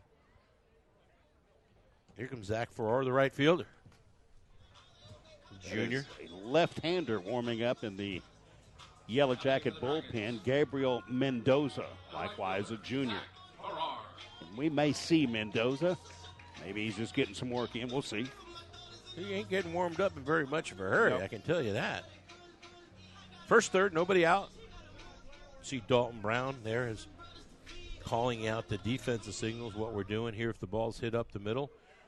The fielders in on the corners, and the middle infielders back at double play desk. So it looks like they're going to give a run if they can get a ground ball here, Brad. Kramer at third, Davis at first base. Move over to first base, and sometimes a pitcher will do that to see if he can see what the team is going to do offensively. And as well coached as this Dragon bunch is, they're not going to give anything away. Larry Hughes in his 19th season over here at Carroll High School. Fastball outside corner, strike one. That's the pitch that Cantanero has been living on. That time Henley went out there and got the call. Zach Farrar did nothing but raise his .500 average with a third inning base hit. And scored a run. 1 ball, no strikes. That one just a little bit further outside. Count even at 1-1. Farrar scored on Motley's triple back in the third inning that scored, two-out double that scored 3 runs. I keep wanting to give him a triple because he had 3 RBIs. Don't work that way. Either way, 3-0. First and third, nobody out, bottom half of the fourth inning. Ball off the plate, going to stay fair. Nice job by Henley. Makes the play, gets off the mound, and nobody can move up. The runner at third, Kramer froze, wasn't sure to go or not. And, boy, that's 2 nice plays that Henley's made here in the inning. That time able to finish it out. 1 unassisted on your scorecard. 1 out. Runner moves up to second base, and Davis. So second, third, 1 out. And Krug, here's Soren Krug.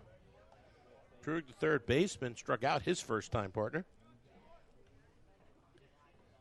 Junior third baseman, Soren Krug. Nice job, Dalton Brown pitched down in the dirt and does everything he can do humanly possible to keep it out in front for ball 1. Averaging 9 runs a game is this Carroll offense, and so you would think, BD, they haven't been leaving a lot of men stranded. No, they've been hitting the baseball, and I think that evidence of that is here your 9-hole hitter, Mr. Krug, with a .385 average through 10 ball games. Fastball swung through by Krug, 1-1.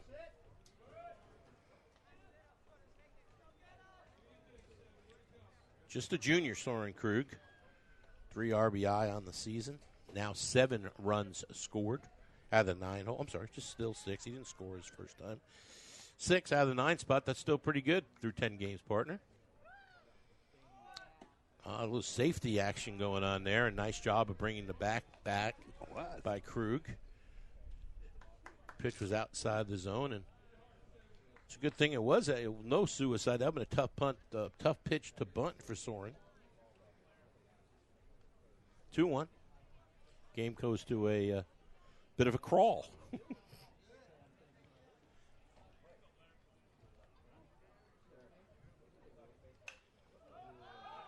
2-1 pitch fouled off into the concession stand. Look out over there. Peter, the total board at the moment for the Dragons, the 3 runs on 3 hits. No errors, and 2 men left on thus far for Carroll. And Arlington Heights has been scoreless. They have been held hitless. And Carroll has played error-free baseball. You didn't just do it. I think you just did. 2-2. Hope not. 2-2 pitch. Curveball, strike 3. Nice pitch that time by Henley. Froze. Krug couldn't pull the trigger. Battling at bat for Soren Krug, but that time the pitcher won. Still second and third now. 2 out, top of the order for Alex Johnson. Johnson 0 for 1 on the game. Walked in the first, struck out in the third. Dragons have left 2 runners on thus far through 3 innings. So you can get a 2 out here. 2 out hit here from Johnston. Pick up these 2 guys. He falls back behind in the count. 0-1 on a really nice looking curveball that time by Blair Henley.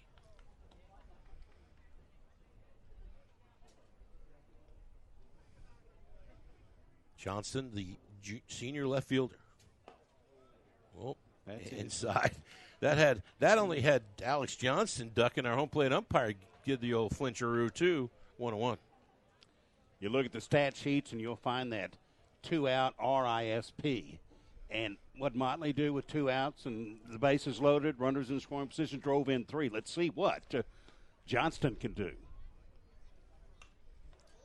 He's battling. Yeah, fastball up in the zone, fouled straight back. And you see it, Brad, this is the first time we've got to see the 2015 Carroll Dragons. And like always, they're not giving any at-bats away. Fundamentally very sound, year in, year out. Always a tough customer. And really a tough out once you get to the playoffs. 1-2. Fastball, strike 3. Nice job by Henley getting out of that inning, my friend. Strikeout number 5. We are through 4. Carroll leads Arlington Heights 3-0. You're watching Dragon Baseball on CSR TV.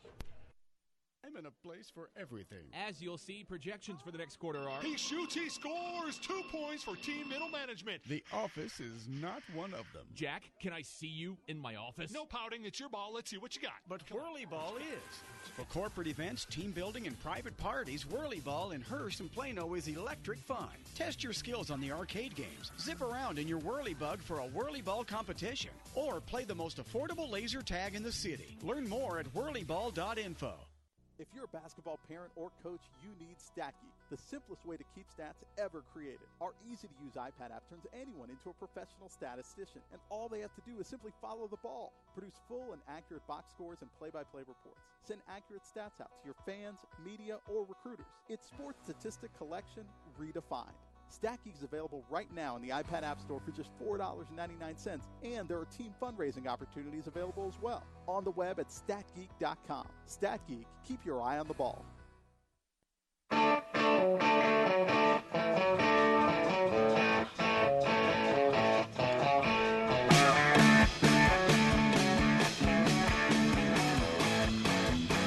Top half of the fifth inning, brought to you by our friends, the Heineman family. Brad, number one, there are 2 seasons, winter in baseball. That came from Rogers Hornsby. Number 2, baseball is 90% mental. The other half is physical. That's from Yogi Berra. And last, number 3, baseball is like a church. Many attend, few understand. That's from the great late Leo DeRocher. Some great baseball quotes to live by, and thanks again to the Heineman family for reminding us of them, and we go to the top of the fifth. Dalton Brown to lead it off, and Matthew Cantorino leads it wide, but he's worked a heck of a ball game. You mentioned Rogers Hornsby, native Texan, Peter. Winters, Texas, great St. Louis Cardinal hitter from way back. Only Brad Denton would know that, folks. Good pitch, called strike one for Cantorino. Well, we've got 8 strikeouts for Matthew, and counting, by the way. Dalton Brown flew out to left field and hit it hard to Johnston. Last trip, hits it on the ground left side. Shortstop field from the hole, good arm. And they got him. A dandy play by Hudson Sanchez. And nice stretch over first base way by Anthony Martin. And Dalton Brown is retired on a gem from Sanchez. Put a star on that one. Hudson Sanchez goes deep in the hole and does a great job of getting in front of that ball, rounding it off, and a strong throw over to Anthony Martin, just barely getting Dalton Brown, who's hit the ball hard twice, nothing to show for it. Dylan McBain stands in, plays first base for Heights, and sees strike one paint the black inside corner. McBain struck out looking. Top of the second inning. Boy, good pitching. Yeah, Cantorino's just dealing out there. Yeah, just inside corner, outside corner, nothing in 2.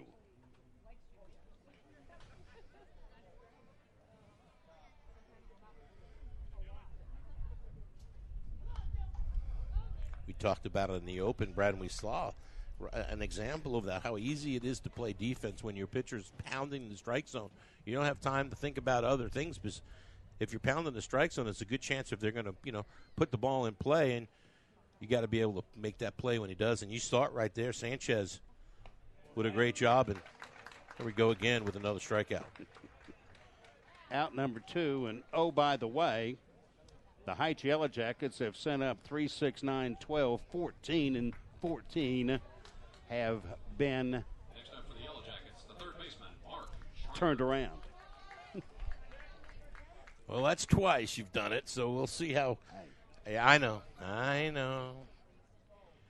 Got to tell the whole story. Well, no.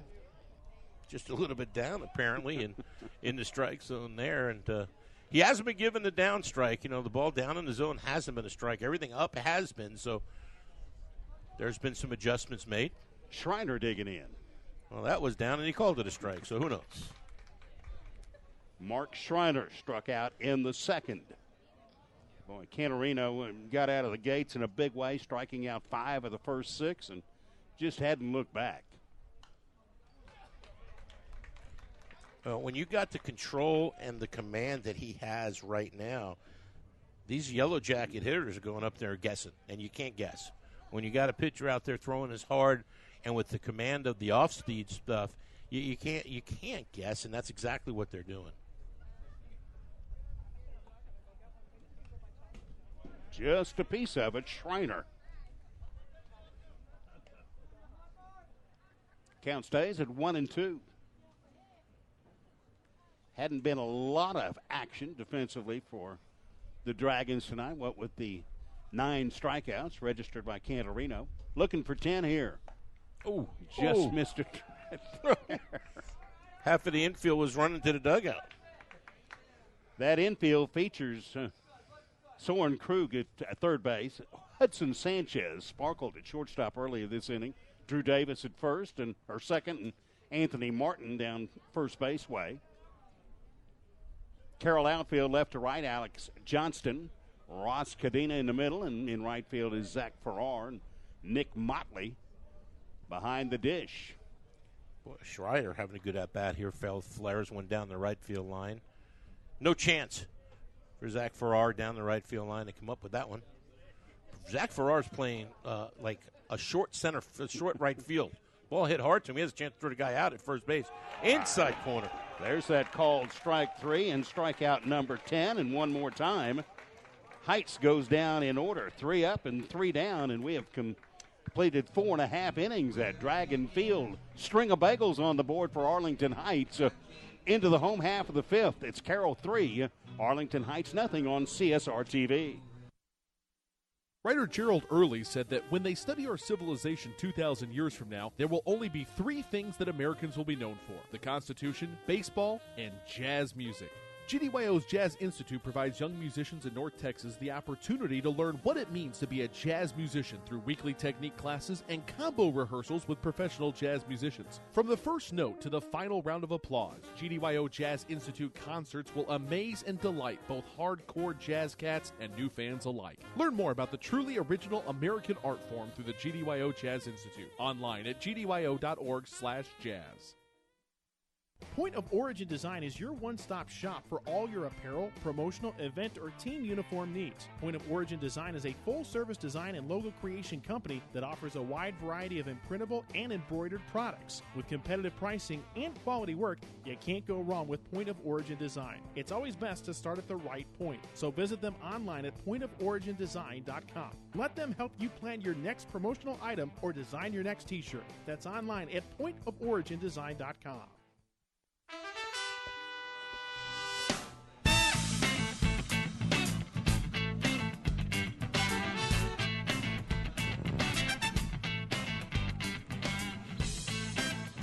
Bottom half of the 5th inning brought to you by our friends from Nothing But Cakes. So, Yomi, you'll wish they didn't have a hole in it. Brad Denton, Dragons still continue to lead.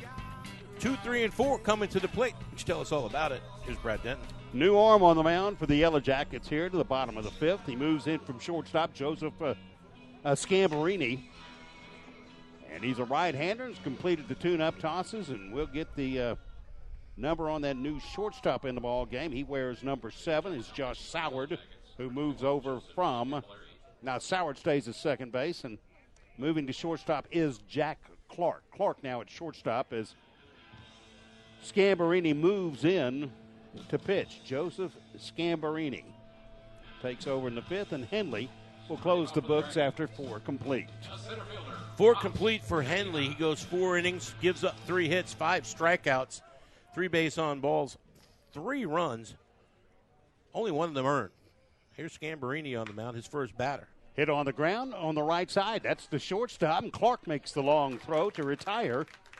A youngster picking on the first pitch, and sophomore center fielder Ross Cadena.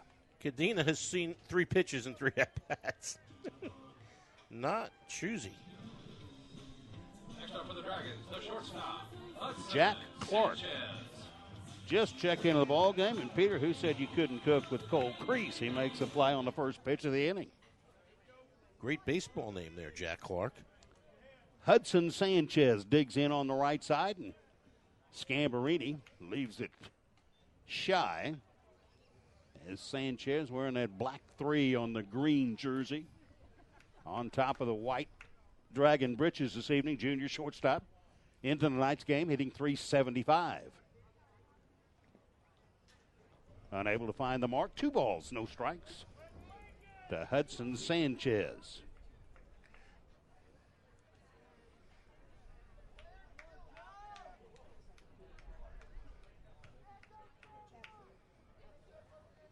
Joseph Scambolari.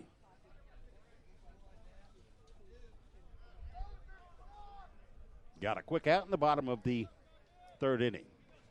Dragons lead it 3-0. All the runs were plated on the bases loaded double off the bat of Nick Motley. Hammered foul.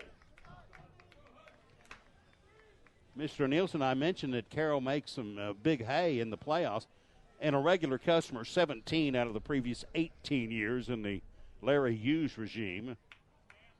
How about in 68 different playoff matchups, be it most of those in series, some one-game affairs, Carroll has recorded 48 wins against only 16 playoff losses under Larry Hughes. Well, what's the saying we've heard?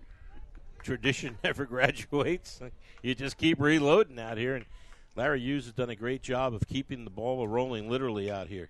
2-2 to Sanchez. He'll lift this one in the air right field, circling under, and squeezing for out number 2 is Austin Contreras. 2 up, 2 down.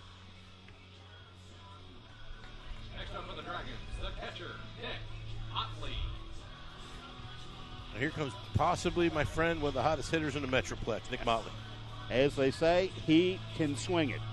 Did strike out in the first, but oh, what a blow. We just talked about it, the 3-run double in the 3rd. Motley off the right side. Senior backstop.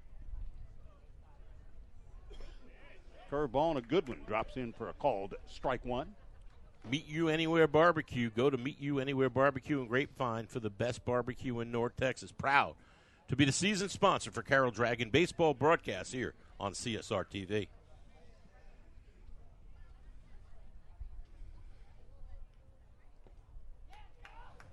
Low and away, checking is Motley. Count goes to 1-1. Zamborini, big kid.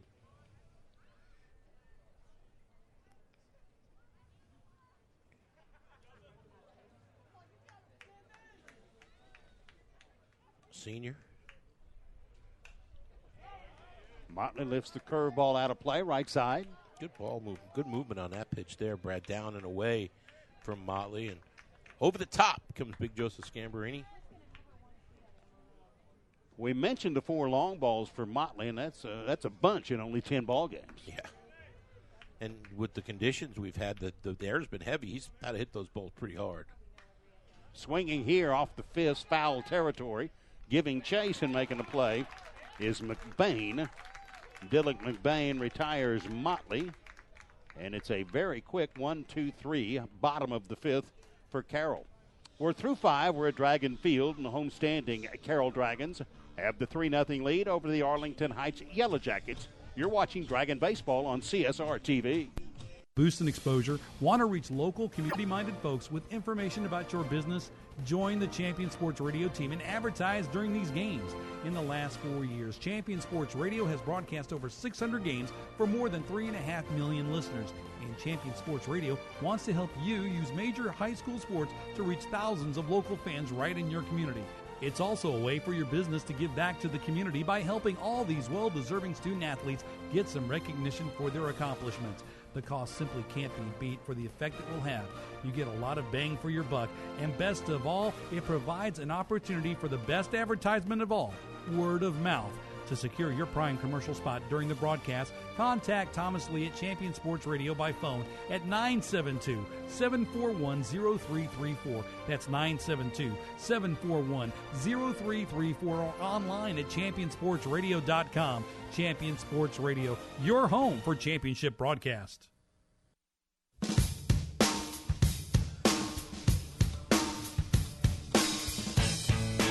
Top half of the 6th inning here at Dragon Field. Inning brought to you by the Paragon Design Group, designing incredible custom homes and remodels for over 23 years. Call Robert at 817-946-5933. That's Robert at 817-946-5933. 888-866-5933 and let them show you how they can serve your residential design needs. Peter, that Robert you're urging people to call has the surname of Leaper, and he has been a big help to us in putting together these Champion Sports Radio CSR TV broadcasts of Dragon Baseball. Thank you, Robert. And his son Ben, a special part of this Carroll baseball team. Hopefully we'll get to see Ben back on the mound this year. Well, why not pick up where you left off? And that's exactly what Matthew Cantorino does. Drops the curveball in for a called strike one to lead off hitting right fielder Austin Contreras. There's the heater, fouled straight back, and again, working way ahead in the count is Cantorino. Cantorino can't wait to get the ball. He's got such command right now. He gets the ball, he almost walks as fast as he possibly could to get up back on the mound, and he's ready to deal again. 0-2 to Contreras. Got a piece right there and stays alive. Pitch up in the zone that time, and a good job of battling that time by the senior Contreras, the right fielder tonight for the Yellow Jackets out of Arlington Heights.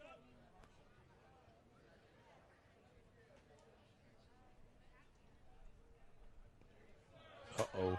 Oh, that's a check swing. That's a runner down. Throw down from Motley. Oh, no. And the runner reaches on the drop third strike.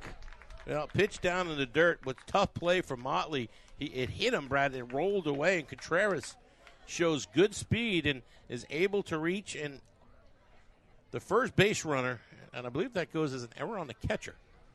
Now batting, number 21, Joseph Scamballeri. So a strikeout, number 11, but the runner reaches. So man on first, nobody out. Now the pitcher Scambarini as Contreras takes off the foul out of play right over the top of our head. How about Shad Whiteley? You get a runner on base. Cantorino hadn't thrown from the stretch since before dinner, and he's going to take off on him. Scambarini, first 4 innings of this game as the Jacket shortstop, spent the 5th on the mound and very successfully.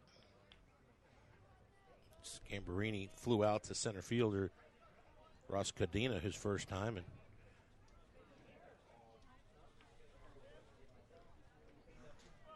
Cantorino taking a little bit too much time. So the big guy steps out. Well, look at it this way. Just another chance for Scambarini, or rather for Matthew. Ooh. Can't narrow. That's hit to right field. Oh, nice that's going to be an easy double play. Easy double play. Or is it? Yeah, yes, nice dig right there by Anthony Martin at first base. Zach Farrar ran it down. His throw short hopped Martin, but Anthony dug it out on the short hop, and the double play is registered 9-3. Well, Brad, we've talked about it all night, how shallow this Carroll defense has been playing. And Farrar, that ball's a base hit most nights, but he's able to come in and make a nice running play. And the base runner, Contreras, thought it was going to fall, and he's out pretty easily over first base. Nice play by Martin, digging out the low throw. 2 outs. Harrison Lewis, the designated hitter, stands in right side. Cantorino now back to that equation where he's faced the minimum number of hitters. But has allowed a base runner. So it's kind of weird. That's what it is. Good pitch. Are you saying Big Goonie Bird Don Larson safe tonight? Yeah, Big Looney Bird Don Larson safe because you jinxed him. 1-1. Ooh. That was pretty tight on Harrison Lewis. Our friend, the home umpire, was like, please catch that, Nick. That would have hurt.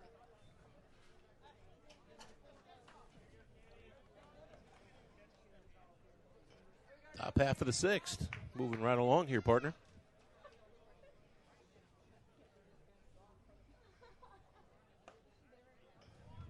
Called strike. That's a tough strike call. That's up and on the inside half. And if that's a strike all season long, I don't know. But, hey, for the Carroll fans, that's awesome. Keep calling it a strike, sir.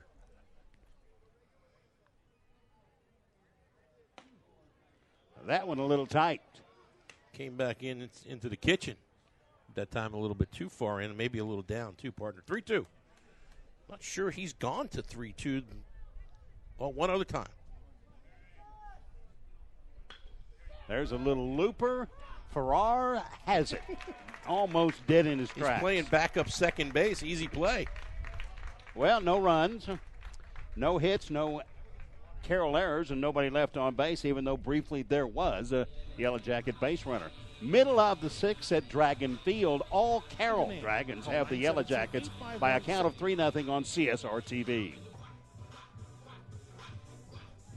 Stay up on all the latest news about the teams you care about and know when your favorite games are on the air thanks to Champion Sports Radio social media.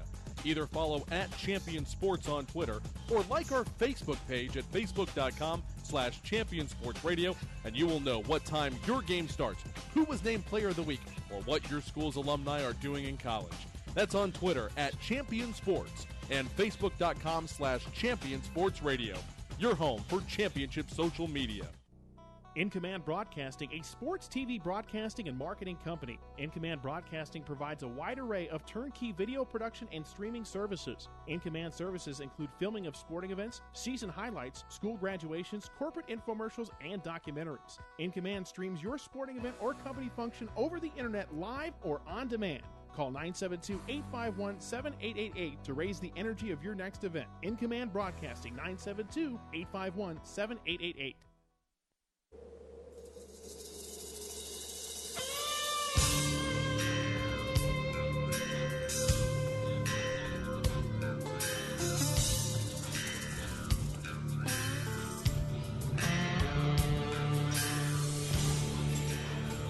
Bottom half of the sixth inning here at Dragon Field.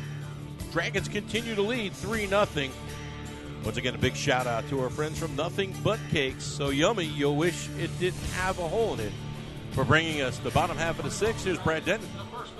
And also kudos to our presenting sponsor for Dragon Baseball this season, Meet You Anywhere Barbecue.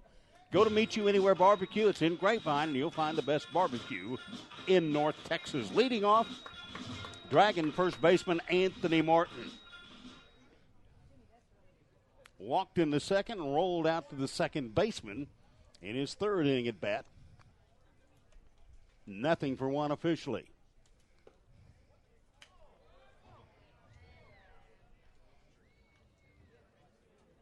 Scambolari continues to work on the mound. 1 ball, no strikes to Martin. On the ground, left side at the shortstop, Clark, who plays hot potato with it, fires across him too late. And Jack Clark, guilty of a third Yellow Jacket error of the ball game, allows Anthony Martin to reach on the E6.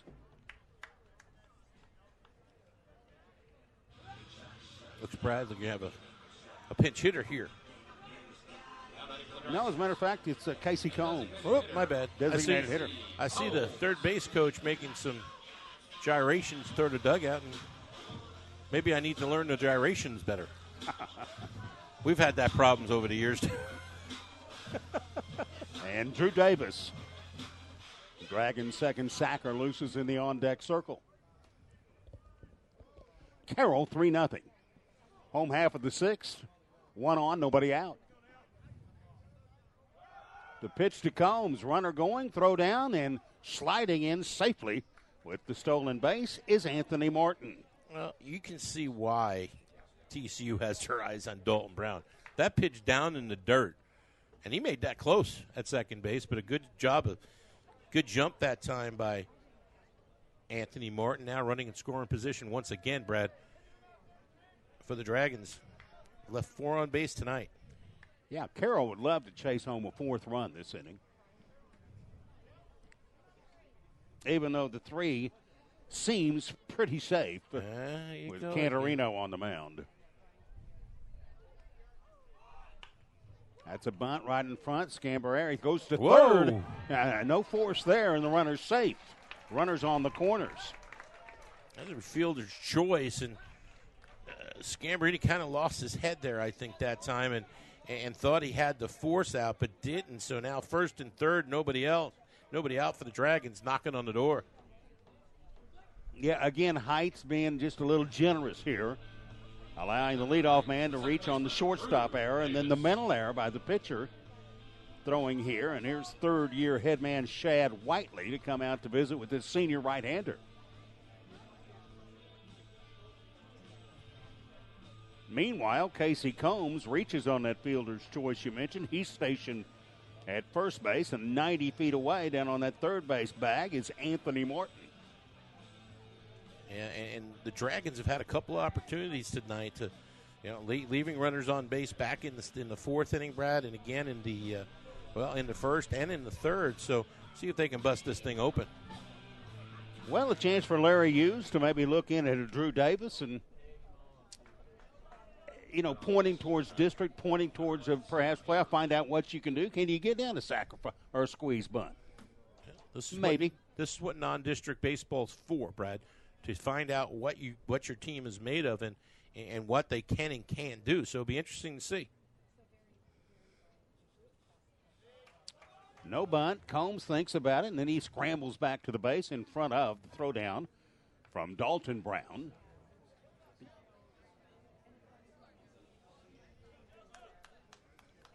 No signal at all given by the third base coach, and Drew Davis digs in.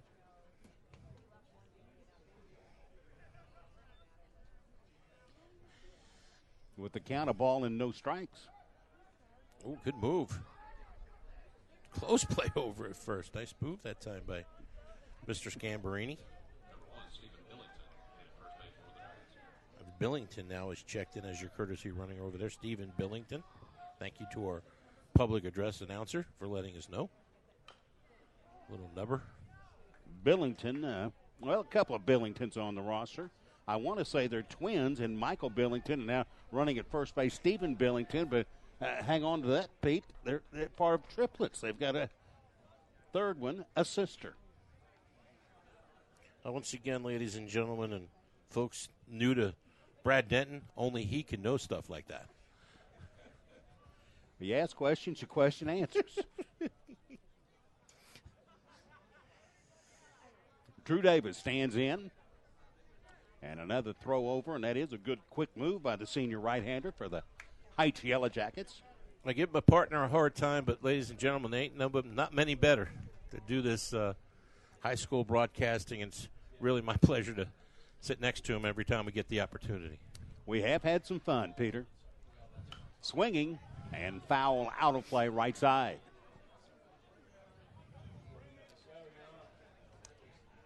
One and one. A ball and two strikes to Drew Davis. Two. Davis, 0 for 1. Double play ground out in the second inning, and walked in the fourth. I'm here for you, buddy. Scambalari comes home. Good Davis pitch. looks at called strike 3. And the first out of the inning is recorded. With Dragons continue to rest on a third base sack, the person of Anthony Martin, and Stephen Billington down first base way. Right fielder Farrar has been the defensive hero so far for. Made a nice play there in the top of the sixth inning. Couple. Yeah, he did. Single RBI in the third. Grounded back to the pitcher. Nice play, if you recall, by Henley bouncing off the mound and tagging him, Brad, back in the fourth inning. Zach Farrar, Jr. The average right at 500.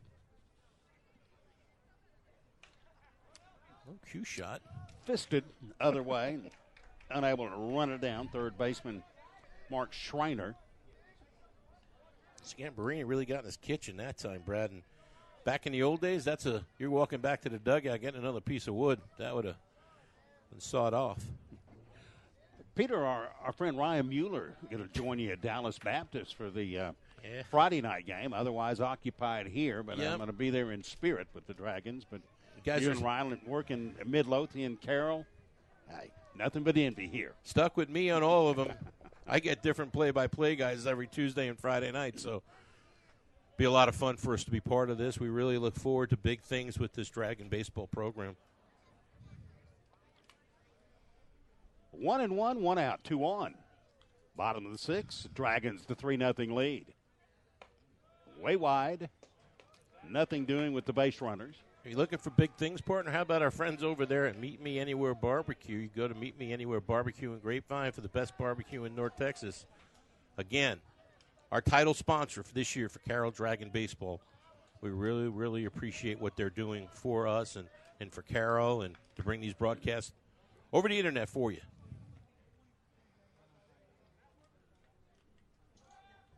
Oh, might have had him. Now it's going to be. Oh, that's off the glove of the first baseman. It tumbles just onto the grass. Throw down to second as a run scores, and thrown out there is Casey Combs. But meanwhile, coming home with run number 4 for the Dragons is Anthony Martin. I beg your pardon, that's Combs. Not Combs, but rather Joseph Stephen Billington, who is thrown out at second base. 3-6 on the 3-6 on the putout for the second out of the inning, Brad, and the second error of the inning, the 4th on the night for the Yellow Jackets, and boy, that's going to come back and hurt them. Can't give that many free outs to a team as good as the Carroll Dragons. Zach Farrar still stands in. It's up and in, just ducking out of the way of a Farrar, good-sized youngster. Zach almost ducked his coconut into that one. 3-1. A little sloppy here defensively for the Yellow Jackets.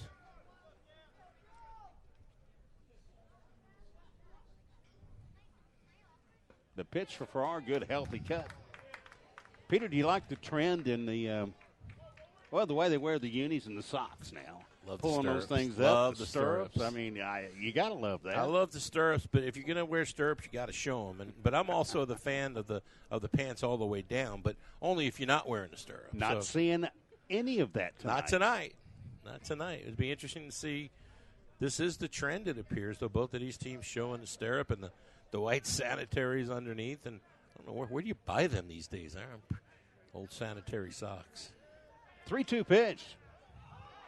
Farrar lifts it foul. That may make it to the student section. Yeah, Schreiner gives chase, but can't run it down out of play. Brad, tradition here at Dragon Field, the student section, they don't sit in the stands. They sit along the third base line, and looks like they've selected one pickup that's about to hit the ground with about 15 of them sitting in the back of it. But as the games get bigger, the pickups line up. And I remember last year when the Flower Mound playoff series, there was about 7 of those pickups lined up, and it was electric here. It was a lot of fun. The pitch for Farrar, fisted on the ground, left side, third baseman Schreiner comes across, a one-hopper can't be handled by the first baseman, and caroms off of McBain. And reaching on the throwing error, E5, a 5th miscue on the night for Arlington Heights is Zach Farrar. And the third of the inning. And all this does is extend innings. And, boy, Scambarini's doing a good job. He should have been out of this inning 10 minutes ago. But the errors are really coming back to hurt this Yellow Jacket team. And possibly the reason they're at 5-3 on the season, even with this good pitching they have. Now batting for the Dragons. Pitch hitter, number 6, Brendan Gonzalez. Brendan Gonzalez will get an initial at bat tonight. Gonzalez, a senior, infielder, sticks him off the right side, wears a number 6 on the black numeral, green jersey.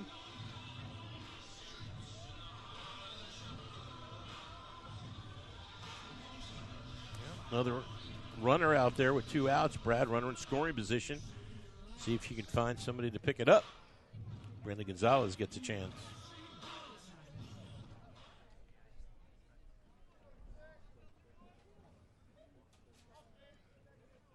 Peter, shine that light on those stats and see about Gonzalez. I'm going to get that light going. Battery's dying over here.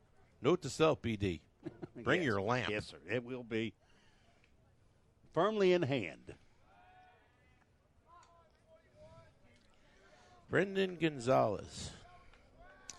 6 games played, 17 plate appearances, 12 at-bats, 5 for 12. Well, batting .417, can't get into the lineup. 3 RBIs on the season. Here's the pitch to Gonzalez. That's called strike one.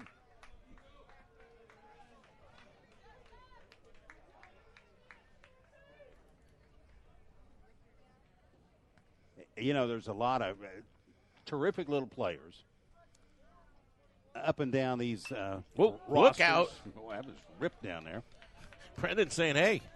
But up and down the rosters of these powerhouse programs, it's just tough to crack a lineup because only 9 can darken the lineup. Yeah, and you know, it is what it is, and there's nothing you can do about it. But when you get your chance, as is Brendan Gonzalez, all you can do is do the best you can and try to get that base hit. And maybe next time when Coach Hughes is writing that lineup out, he'll get the opportunity.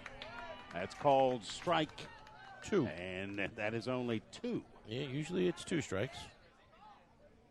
But, hey, I tell you what, talking to Larry Hughes and had a really good conversation with him last night. And a little personal insight, my lovely bride of now 30 years went to high school with Larry Hughes and kind of ran with the same crowd back in the 70s at Irving MacArthur. Coach Hughes came up here when I got here lugging the equipment like you do, you know, timingly perfect, waiting till I get everything up here. And Coach Hughes came up, you're not Brad, are you? You're too young. There's called strike 3. And Gonzalez goes down. But the Dragons do play to run.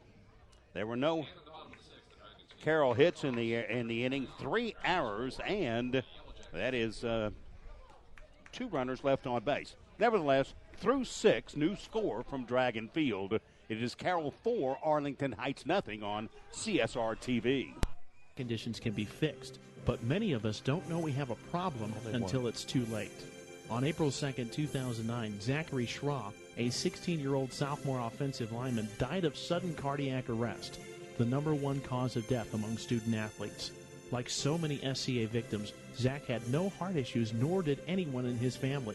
If Zach had an echocardiogram, he might have been able to avoid suffering a condition that takes 10,000 of our youth each year.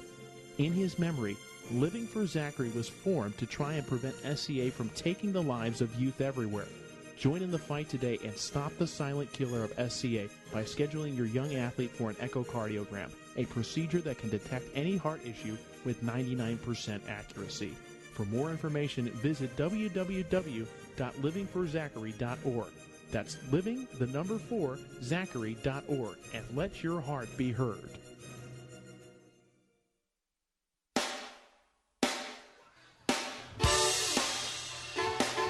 Top half of the 7th inning here at Dragon Stadium. Speedy Car Wash. The one on Davis. Make sure we go to the one on Davis, where we believe we have to earn your business on each and every business. Are our proud sponsor here in the 7th inning. Top of the order for the Yellow Jackets. Let's see if our friend Andrew Canarino can finish this thing off. He wears number 7, plays second base. He's Josh Soward. Has made a couple of good plays tonight. Has been held hitless, 2 trips, 2 strikeouts. Canarino been all over the plate and starts out the inning. Fastball waist high outside half, foul back into the screen by Soward. Wasn't for Canarino at 11 strikeouts and counting. Am I right, Peter? That's what I have unofficially. He has been tough. Lifted other way. Foul giving chase with some room. Oops. Unable to make the play there is Soren Krug, the Carroll third baseman. And I don't think you call an error on Krug, but you just write down a plum, a play unmade by Carroll here in the top of the 7th inning. Soren did a really nice job of getting over to the fence on the dugout, but then found the fence, looking for the fence and lost the ball. But that's what you're trained to do. Get over there as far as you can. He did that. Uh-oh.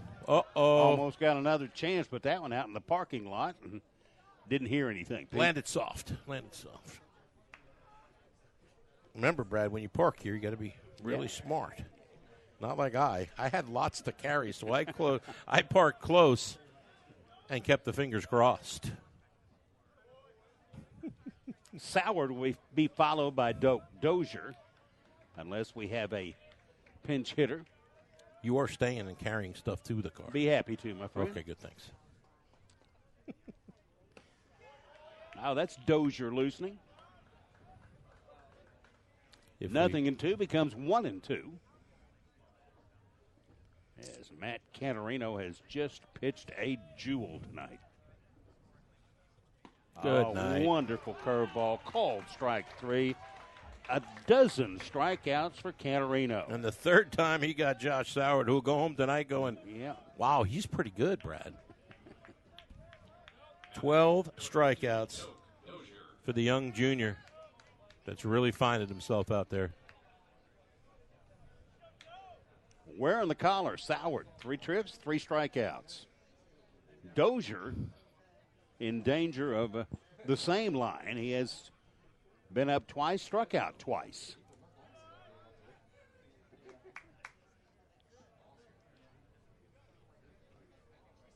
Nick Motley pops out of there. Motley taking a leadership role. A couple of good captains we mentioned during the pregame idled with injury. Ben Leeper along with Eric Cole for Carroll. This gives a chance for a youngster like Motley to step up even more. Curveball picked on. Fouled out of play. That's close to your truck, Pete. Yeah. I didn't hear nothing. Soft landing. 1-1, 1 out. There's a lot of concrete out there, too, thankfully. So Dragons lead it by 4, scored 3 in the 3rd and 1 in the 6th. There's the Dozier swinging and missing. That's strike 2 on Doak.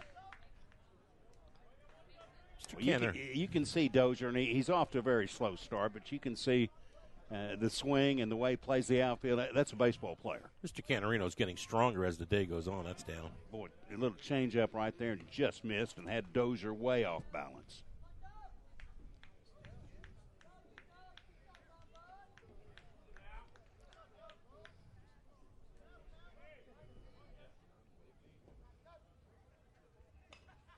Foul ball, straight back. I'll talk to Larry Hughes after the ball game. Get the comments of the 19th year Dragons skipper. Mentioned the Irving MacArthur graduate, Peter, but took some considerable baseball talents, a pitcher, to the old Southwest Conference and pitched for Southern Methodist University back when they had baseball and competed in the SWC. SMU on their way to out west to play a little basketball Thursday. Good pitch. Just down a little bit. Come on, Blue. Ladies and gentlemen, get used to that.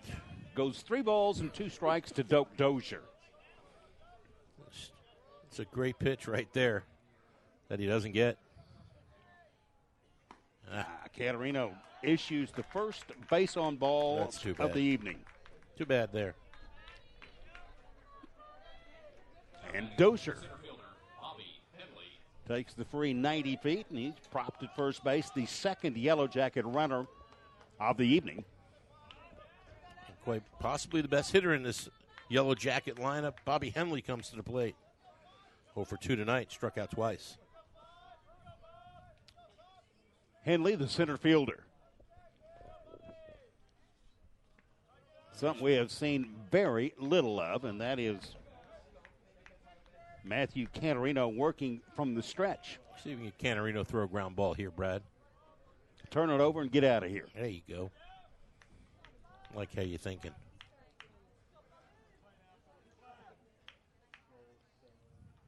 Runner going, hit on the ground left side, and there's the first hit of the night for Arlington Heights. Sing-eye single between third baseman Krug and shortstop Sanchez. Carroll fans get up and give Mr. Cantorino a nice little bit of a round of applause, knowing what was at stake there. But now, more importantly, first and second, only 1 out. Yellow Jackets got a little something going. And a good hitter in catcher Dalton Brown. That hits cleanup on the lineup card of third-year head coach Shad Whiteley and Fort Worth Arlington Heights. He's hit it hard twice and have a little visit. Talk and see how Matthew's feeling, and make sure that what we've talked about isn't going to happen here. You lose the no-hitter, you walk your first guy in successive batters. The last thing you want to do is lose your mind and throw a really good pitch here to Dalton Brown and make this game really close. So, coaching moment right here for sure.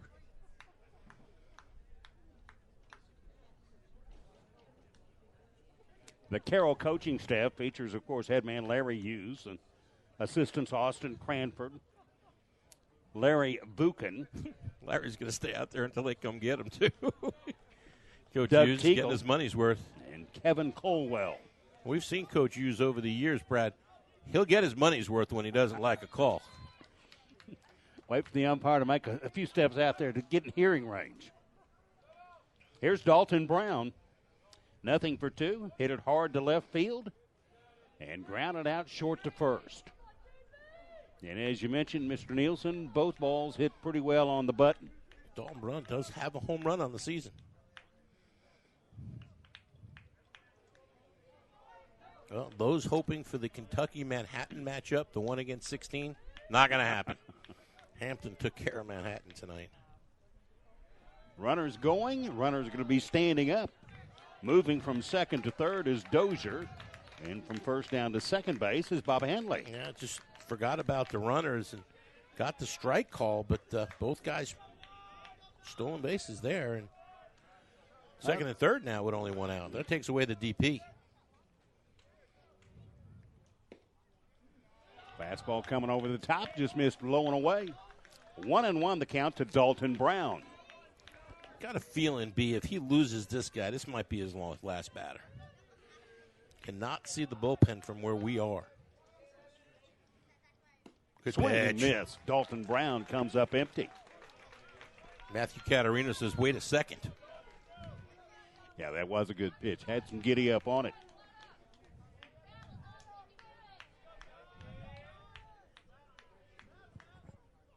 A ball, 2 strikes. Caterino upstairs, 2-2. Bringing it now, B.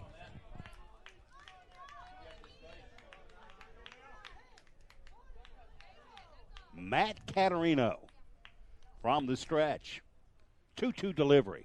Swinging foul ball straight back into the screen. Dalton Brown wanted that one back because he took a healthy rip, and that was up. Johnston, Cadena, Farrar. The Dragon outfield left to right. Around the infield, Krug at third, Sanchez the shortstop. Drew Davis plays second base, Anthony Martin at first. Nick Motley behind the dish, and toe in the rubber, working from the stretch is Matt Caterino. Delivered, swing and a miss, big strikeout. Number 13 on the night, but more importantly for out number 2 here in the top of the 7th inning. When you throw a pitch there, even if Dalton Brown did have any contact, he would hit something really soft to the right side. What an outstanding pitch, and really reach back to Junior, stepping up and showing some people some stuff here tonight.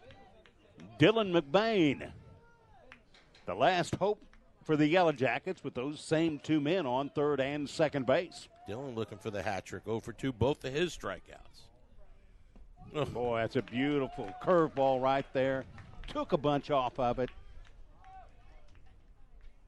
And McBain can only wave at it. You almost got to start rooting for a kid when he pitches this good, BD. My goodness. Nope, step it up. You know, those non-district games such as these, the preseason tournaments, all go into, well, those head coaches looking for, as they say, the Tuesday, Friday guys. Mm-hmm. Good pitch on the inside, strike 2. 1 strike away. Matthew Caterino from his 3rd victory of the season. And I would imagine Mr. Caterino is putting up a pretty good argument to be in the equation in the Tuesday, Friday conversation. The crowd here at Dragon Field rises to their feet. 1-2. There's the pitch called strike 3. Ball game. 14th strikeout registered right there by Caterino as he sets down Dylan McBain for a 3rd time tonight. And we go final with the score. South Lake Carroll, the Dragons 4, and the Yellow Jackets in from Fort Worth Arlington Heights 0. Carroll raises the record to 11-0 and do it in a big fashion, recording only their 2nd shutout in this their 11th game, and Peter, their 11th win in as many starts. Outstanding job by Matthew Catarino. Gets 4 runs, and Arlington Heights helps with a bunch of errors, but the story tonight is the junior Matthew Catarino. Complete game, 1-hit shutout. Outstanding job by him. I'm sure Larry Hughes will have a lot to talk about when you get down to talk to him here as we begin post-game programming in a little bit. Carroll wins it 4-0. Our post-game show at your ears. After the timeout, you're on CSR TV, Carroll Baseball. This broadcast is under the direction and is copywritten by Champion Sports Radio. Any rebroadcast, retransmission, or use of the audio stream, and any and all other use of the accounts of this broadcast without the direct written consent and permission of Champion Sports Radio is strictly prohibited. All rights are reserved by Champion Sports Radio and ChampionSportsRadio.com. This is a presentation of Champion Sports Radio, your home for championship broadcasts. In Command Broadcasting, a sports TV broadcasting and marketing company. In Command Broadcasting provides a wide array of turnkey video production and streaming services. Turn that light on. In Command services include filming of sporting events, season highlights, school graduations, corporate infomercials, and documentaries. In Command streams your sporting event or company function over the internet live or on demand. Call 972-851-7888 to raise the energy of your next event. In Command Broadcasting, 972-851-7888. There's a time and a place for everything. As you'll see, projections for the next quarter are... He shoots, he scores! 2 points for team middle management. The office is not one of them. Jack, can I see you in my office? No pouting, it's your ball. Let's see what you got. But Whirly Ball is. For corporate events, team building, and private parties, Whirly Ball in Hearst and Plano is electric fun. Test your skills on the arcade games. Zip around in your Whirly Bug for a Whirly Ball competition. Or play the most affordable laser tag in the city. Learn more at whirlyball.info. Writer Gerald Early said that when they study our civilization 2,000 years from now, there will only be 3 things that Americans will be known for: the Constitution, baseball, and jazz music. GDYO's Jazz Institute provides young musicians in North Texas the opportunity to learn what it means to be a jazz musician through weekly technique classes and combo rehearsals with professional jazz musicians. From the first note to the final round of applause, GDYO Jazz Institute concerts will amaze and delight both hardcore jazz cats and new fans alike. Learn more about the truly original American art form through the GDYO Jazz Institute online at gdyo.org/jazz. Are you looking for a way to promote your business or increase exposure? Do you just need more people to know that you're there? Join the Champion Sports Radio team and advertise during these games. In the last 4 years, Champion Sports Radio has broadcast over 600 games to more than 3.5 million listeners. And Champion Sports Radio wants to help you use major high school sports to reach thousands of local fans right in your community. Think about it. Die-hard fans just like you tune in each and every week, giving your business unparalleled access to the community. It's the perfect way for smaller individually owned businesses to cultivate a core clientele or expand their already loyal customer base. To secure your prime commercial spot during the broadcast, contact Thomas Lee at Champion Sports Radio by phone at 972-741-0334. That's 972-741-0334 or online at championsportsradio.com. Champion Sports Radio, your home for championship broadcast. The Centers for Disease Control and Prevention estimates that nearly 4 million brain injuries occur every year due to sports in the U.S. They also estimate that 70% of concussions go unreported.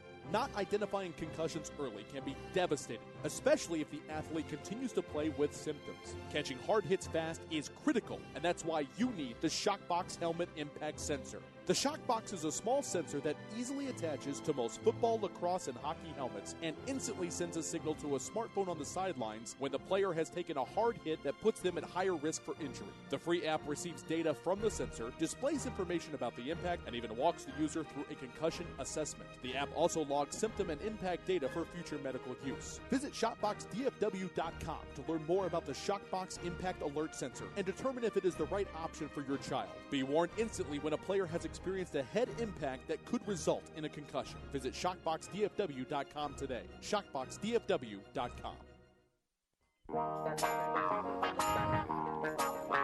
Back at Dragon Field, let's go down to the field to Brad Denton as he's got Larry Hughes. Thank you, Pete Nielsen, down on the field. field with, the winning head coach, Larry Hughes, 19th year skipper of these Carroll Dragons.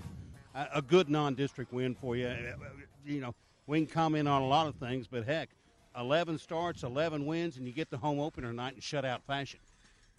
Yeah, I mean, this is like a district game. This is a district bye week, the first week, when our district starts. But, we approach this, like a district game, and it had the feel of it, playing a really good team, really good pitcher. And, we had to get the big hits and make some big pitches and plays. Well, before we talk about your junior right-hander, let's talk about the big hit, the backstop there.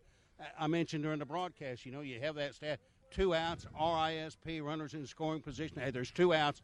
You got Nick Motley up there, and the base is juiced, and he unloads it out in center field, hits it on the button, and drives in all 3.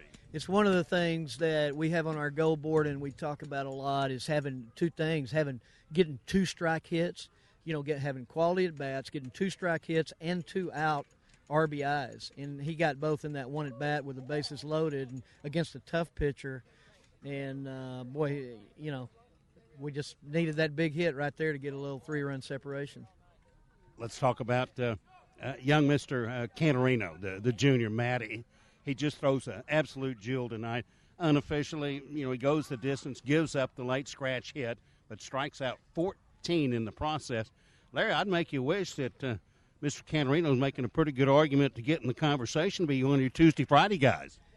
Yeah, he might work his way into one of those. He did a great job tonight, boy. He's coming up from the JV as a junior, last year. I mean, he's a sophomore last year, junior this year. And, you don't know how those guys are going to handle the spotlight like this here at Dragon Stadium. Big game, feels like a district game, and he couldn't have pitched any better. It looked like, of course, he had a perfect game going there in that, close, and then that, the strikeout got the bounce away, I guess in the 5th maybe, but he just did great. He just didn't give them anything and had great location and pitches all night long. And a terrific pace. I love the kid that gets the baseball, steps on the rubber, and says, let's go, and that's what Matt did all evening long. Yeah, and he's a strike thrower, too, with all 3 of his pitches, and that's what he did, but his location was just fantastic. I mean, something, we work on and preach every day. Coach Vukan does a great job as our pitching coach with these guys every single day. He's got about 10 of them with him, and they just, follow him around and do what he says. Larry, a final question. With the 14 strikeouts in the book, not a lot of chances defensively, but when you did get chances, you do make plays. Got an ass beside your shortstop, Hudson Sanchez, a great play in the hole. Outfielder in right field, Zach Farrar, had a couple of good plays, and it seemed like they were positioned perfectly, playing pretty shallow in all evening. Well, we have sort of a philosophy of our defensive positioning in the outfield. Certainly won't go into it very much, but that one ball, to me, it looked like it was going to drop, and he came in and made the catch. He had good closing speed on it, really made it look easy. I thought it was going to drop for a hit.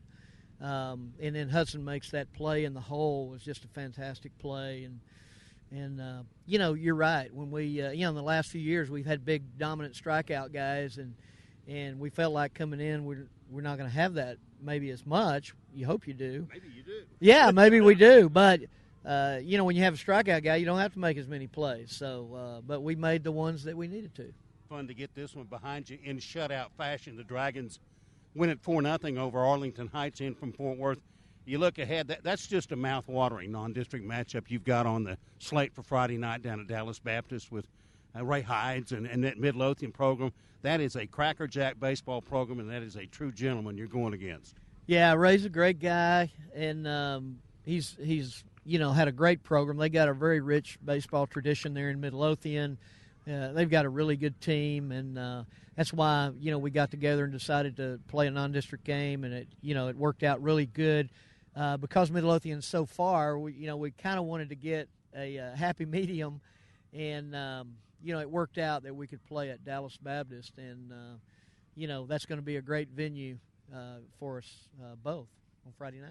So, Larry, if you're counting, and I am, this was game 653 with you, 19th year at Carroll. How about when number 454. Congratulations. All right. Thank you very much. That just means 654 times that I've been really nervous before the game. So let's do it again. Larry Hughes, Pete, back up to you. Well, thank you, Brad Denton. Thanks, Coach Hughes. We'll see you on Friday. Let's do this. Let's throw it to break. We'll go to the box, do the box score, and get on out of here. 4-0 Dragon victory tonight. We'll be back after these words. Point of Origin Design is your one-stop shop for all your apparel, promotional, event, or team uniform needs. Point of Origin Design is a full-service design and logo creation company that offers a wide variety of imprintable and embroidered products. With competitive pricing and quality work, you can't go wrong with Point of Origin Design. It's always best to start at the right point, so visit them online at pointoforigindesign.com. Let them help you plan your next promotional item or design your next t-shirt. That's online at pointoforigindesign.com. Are you tired of only spending time as a family huddled around the TV? Would you like to enjoy some culture with your loved ones without breaking the bank? Then let me introduce you to the Greater Dallas Youth Orchestra. The GDYO provides music education and performance opportunities for musically talented youth, but this is no kids' concert. The GDYO comprises 7 different ensembles made up of over 425 talented musicians ages 8 to 18, representing more than 50 communities in North Texas. You won't believe how amazing these ensembles sound until you hear it for yourself. So join them for one of their concerts at the Meyerson Symphony Center or Dallas City Performance Hall. For more information on how to make a donation, as well as a listing of upcoming GDYO concerts, visit gdyo.org. And if you know a talented young musician interested in an unbelievable experience, auditions take place in the spring. Connect with the Greater Dallas Youth Orchestra on Facebook, Twitter, LinkedIn, and at gdyo.org. There's a time and a place for everything. As you'll see, projections for the next quarter are... He shoots, he scores! 2 points for team middle management. The office is not one of them. Jack, can I see you in my office? No pouting, it's your ball. Let's see what you got. But Whirly Ball is. For corporate events, team building, and private parties, Whirly Ball in Hearst and Plano is electric fun. Test your skills on the arcade games. Zip around in your Whirly Bug for a Whirly Ball competition. Or play the most affordable laser tag in the city. Learn more at whirlyball.info. Many heart conditions can be fixed, but many of us don't know we have a problem until it's too late. On April 2, 2009, Zachary Schraw, a 16-year-old sophomore offensive lineman, died of sudden cardiac arrest, the #1 cause of death among student athletes. Like so many SCA victims, Zach had no heart issues, nor did anyone in his family. If Zach had an echocardiogram, he might have been able to avoid suffering a condition that takes 10,000 of our youth each year. In his memory, Living for Zachary was formed to try and prevent SCA from taking the lives of youth everywhere. Join in the fight today and stop the silent killer of SCA by scheduling your young athlete for an echocardiogram, a procedure that can detect any heart issue with 99% accuracy. For more information, visit www.livingforzachary.org. That's living4zachary.org, and let your heart be heard.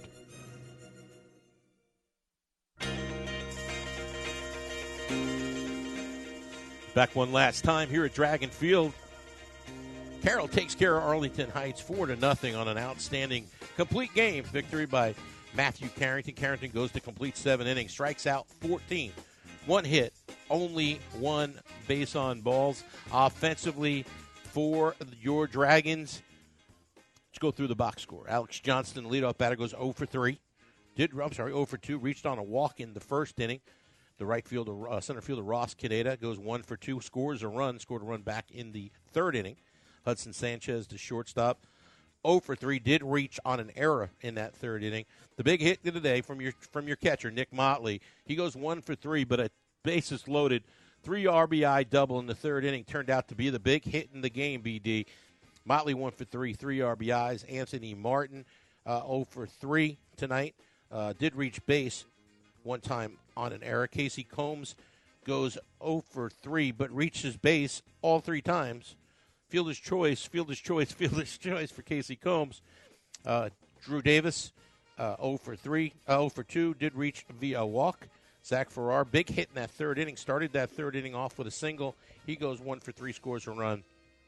Soren Krug, 0 for 2, and then Brandon Gonzalez has an at-bat late, also 0 for 2. That it wraps up offensively.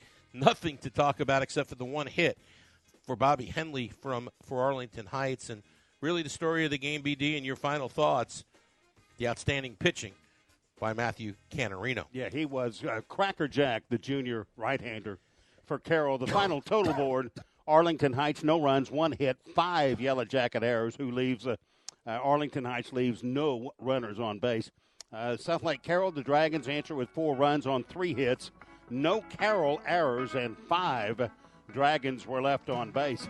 Tonight's Carroll Dragon broadcast has been brought to you by Meet You Anywhere Barbecue, by Nothing Bundt Cakes, by Aruza Italian Street Food, by Around the Plate Sports, by Classic Silk and Accents, by the Jeff Irwin State Farm Insurance Agency, by the Heineman family, by Paragon Design Group, by Speedy B Car Wash on Davis, and by Sports Med Chiropractic. For my partner Pete Nielsen, for our cameraman behind the scenes, Mr. Trent Landry, Brad Denton reminding you for a final time, our final score from Dragon Field, Carroll 4, Arlington Heights nothing. Tonight's broadcast has been a production of CSR TV. Until next time, so long, everybody.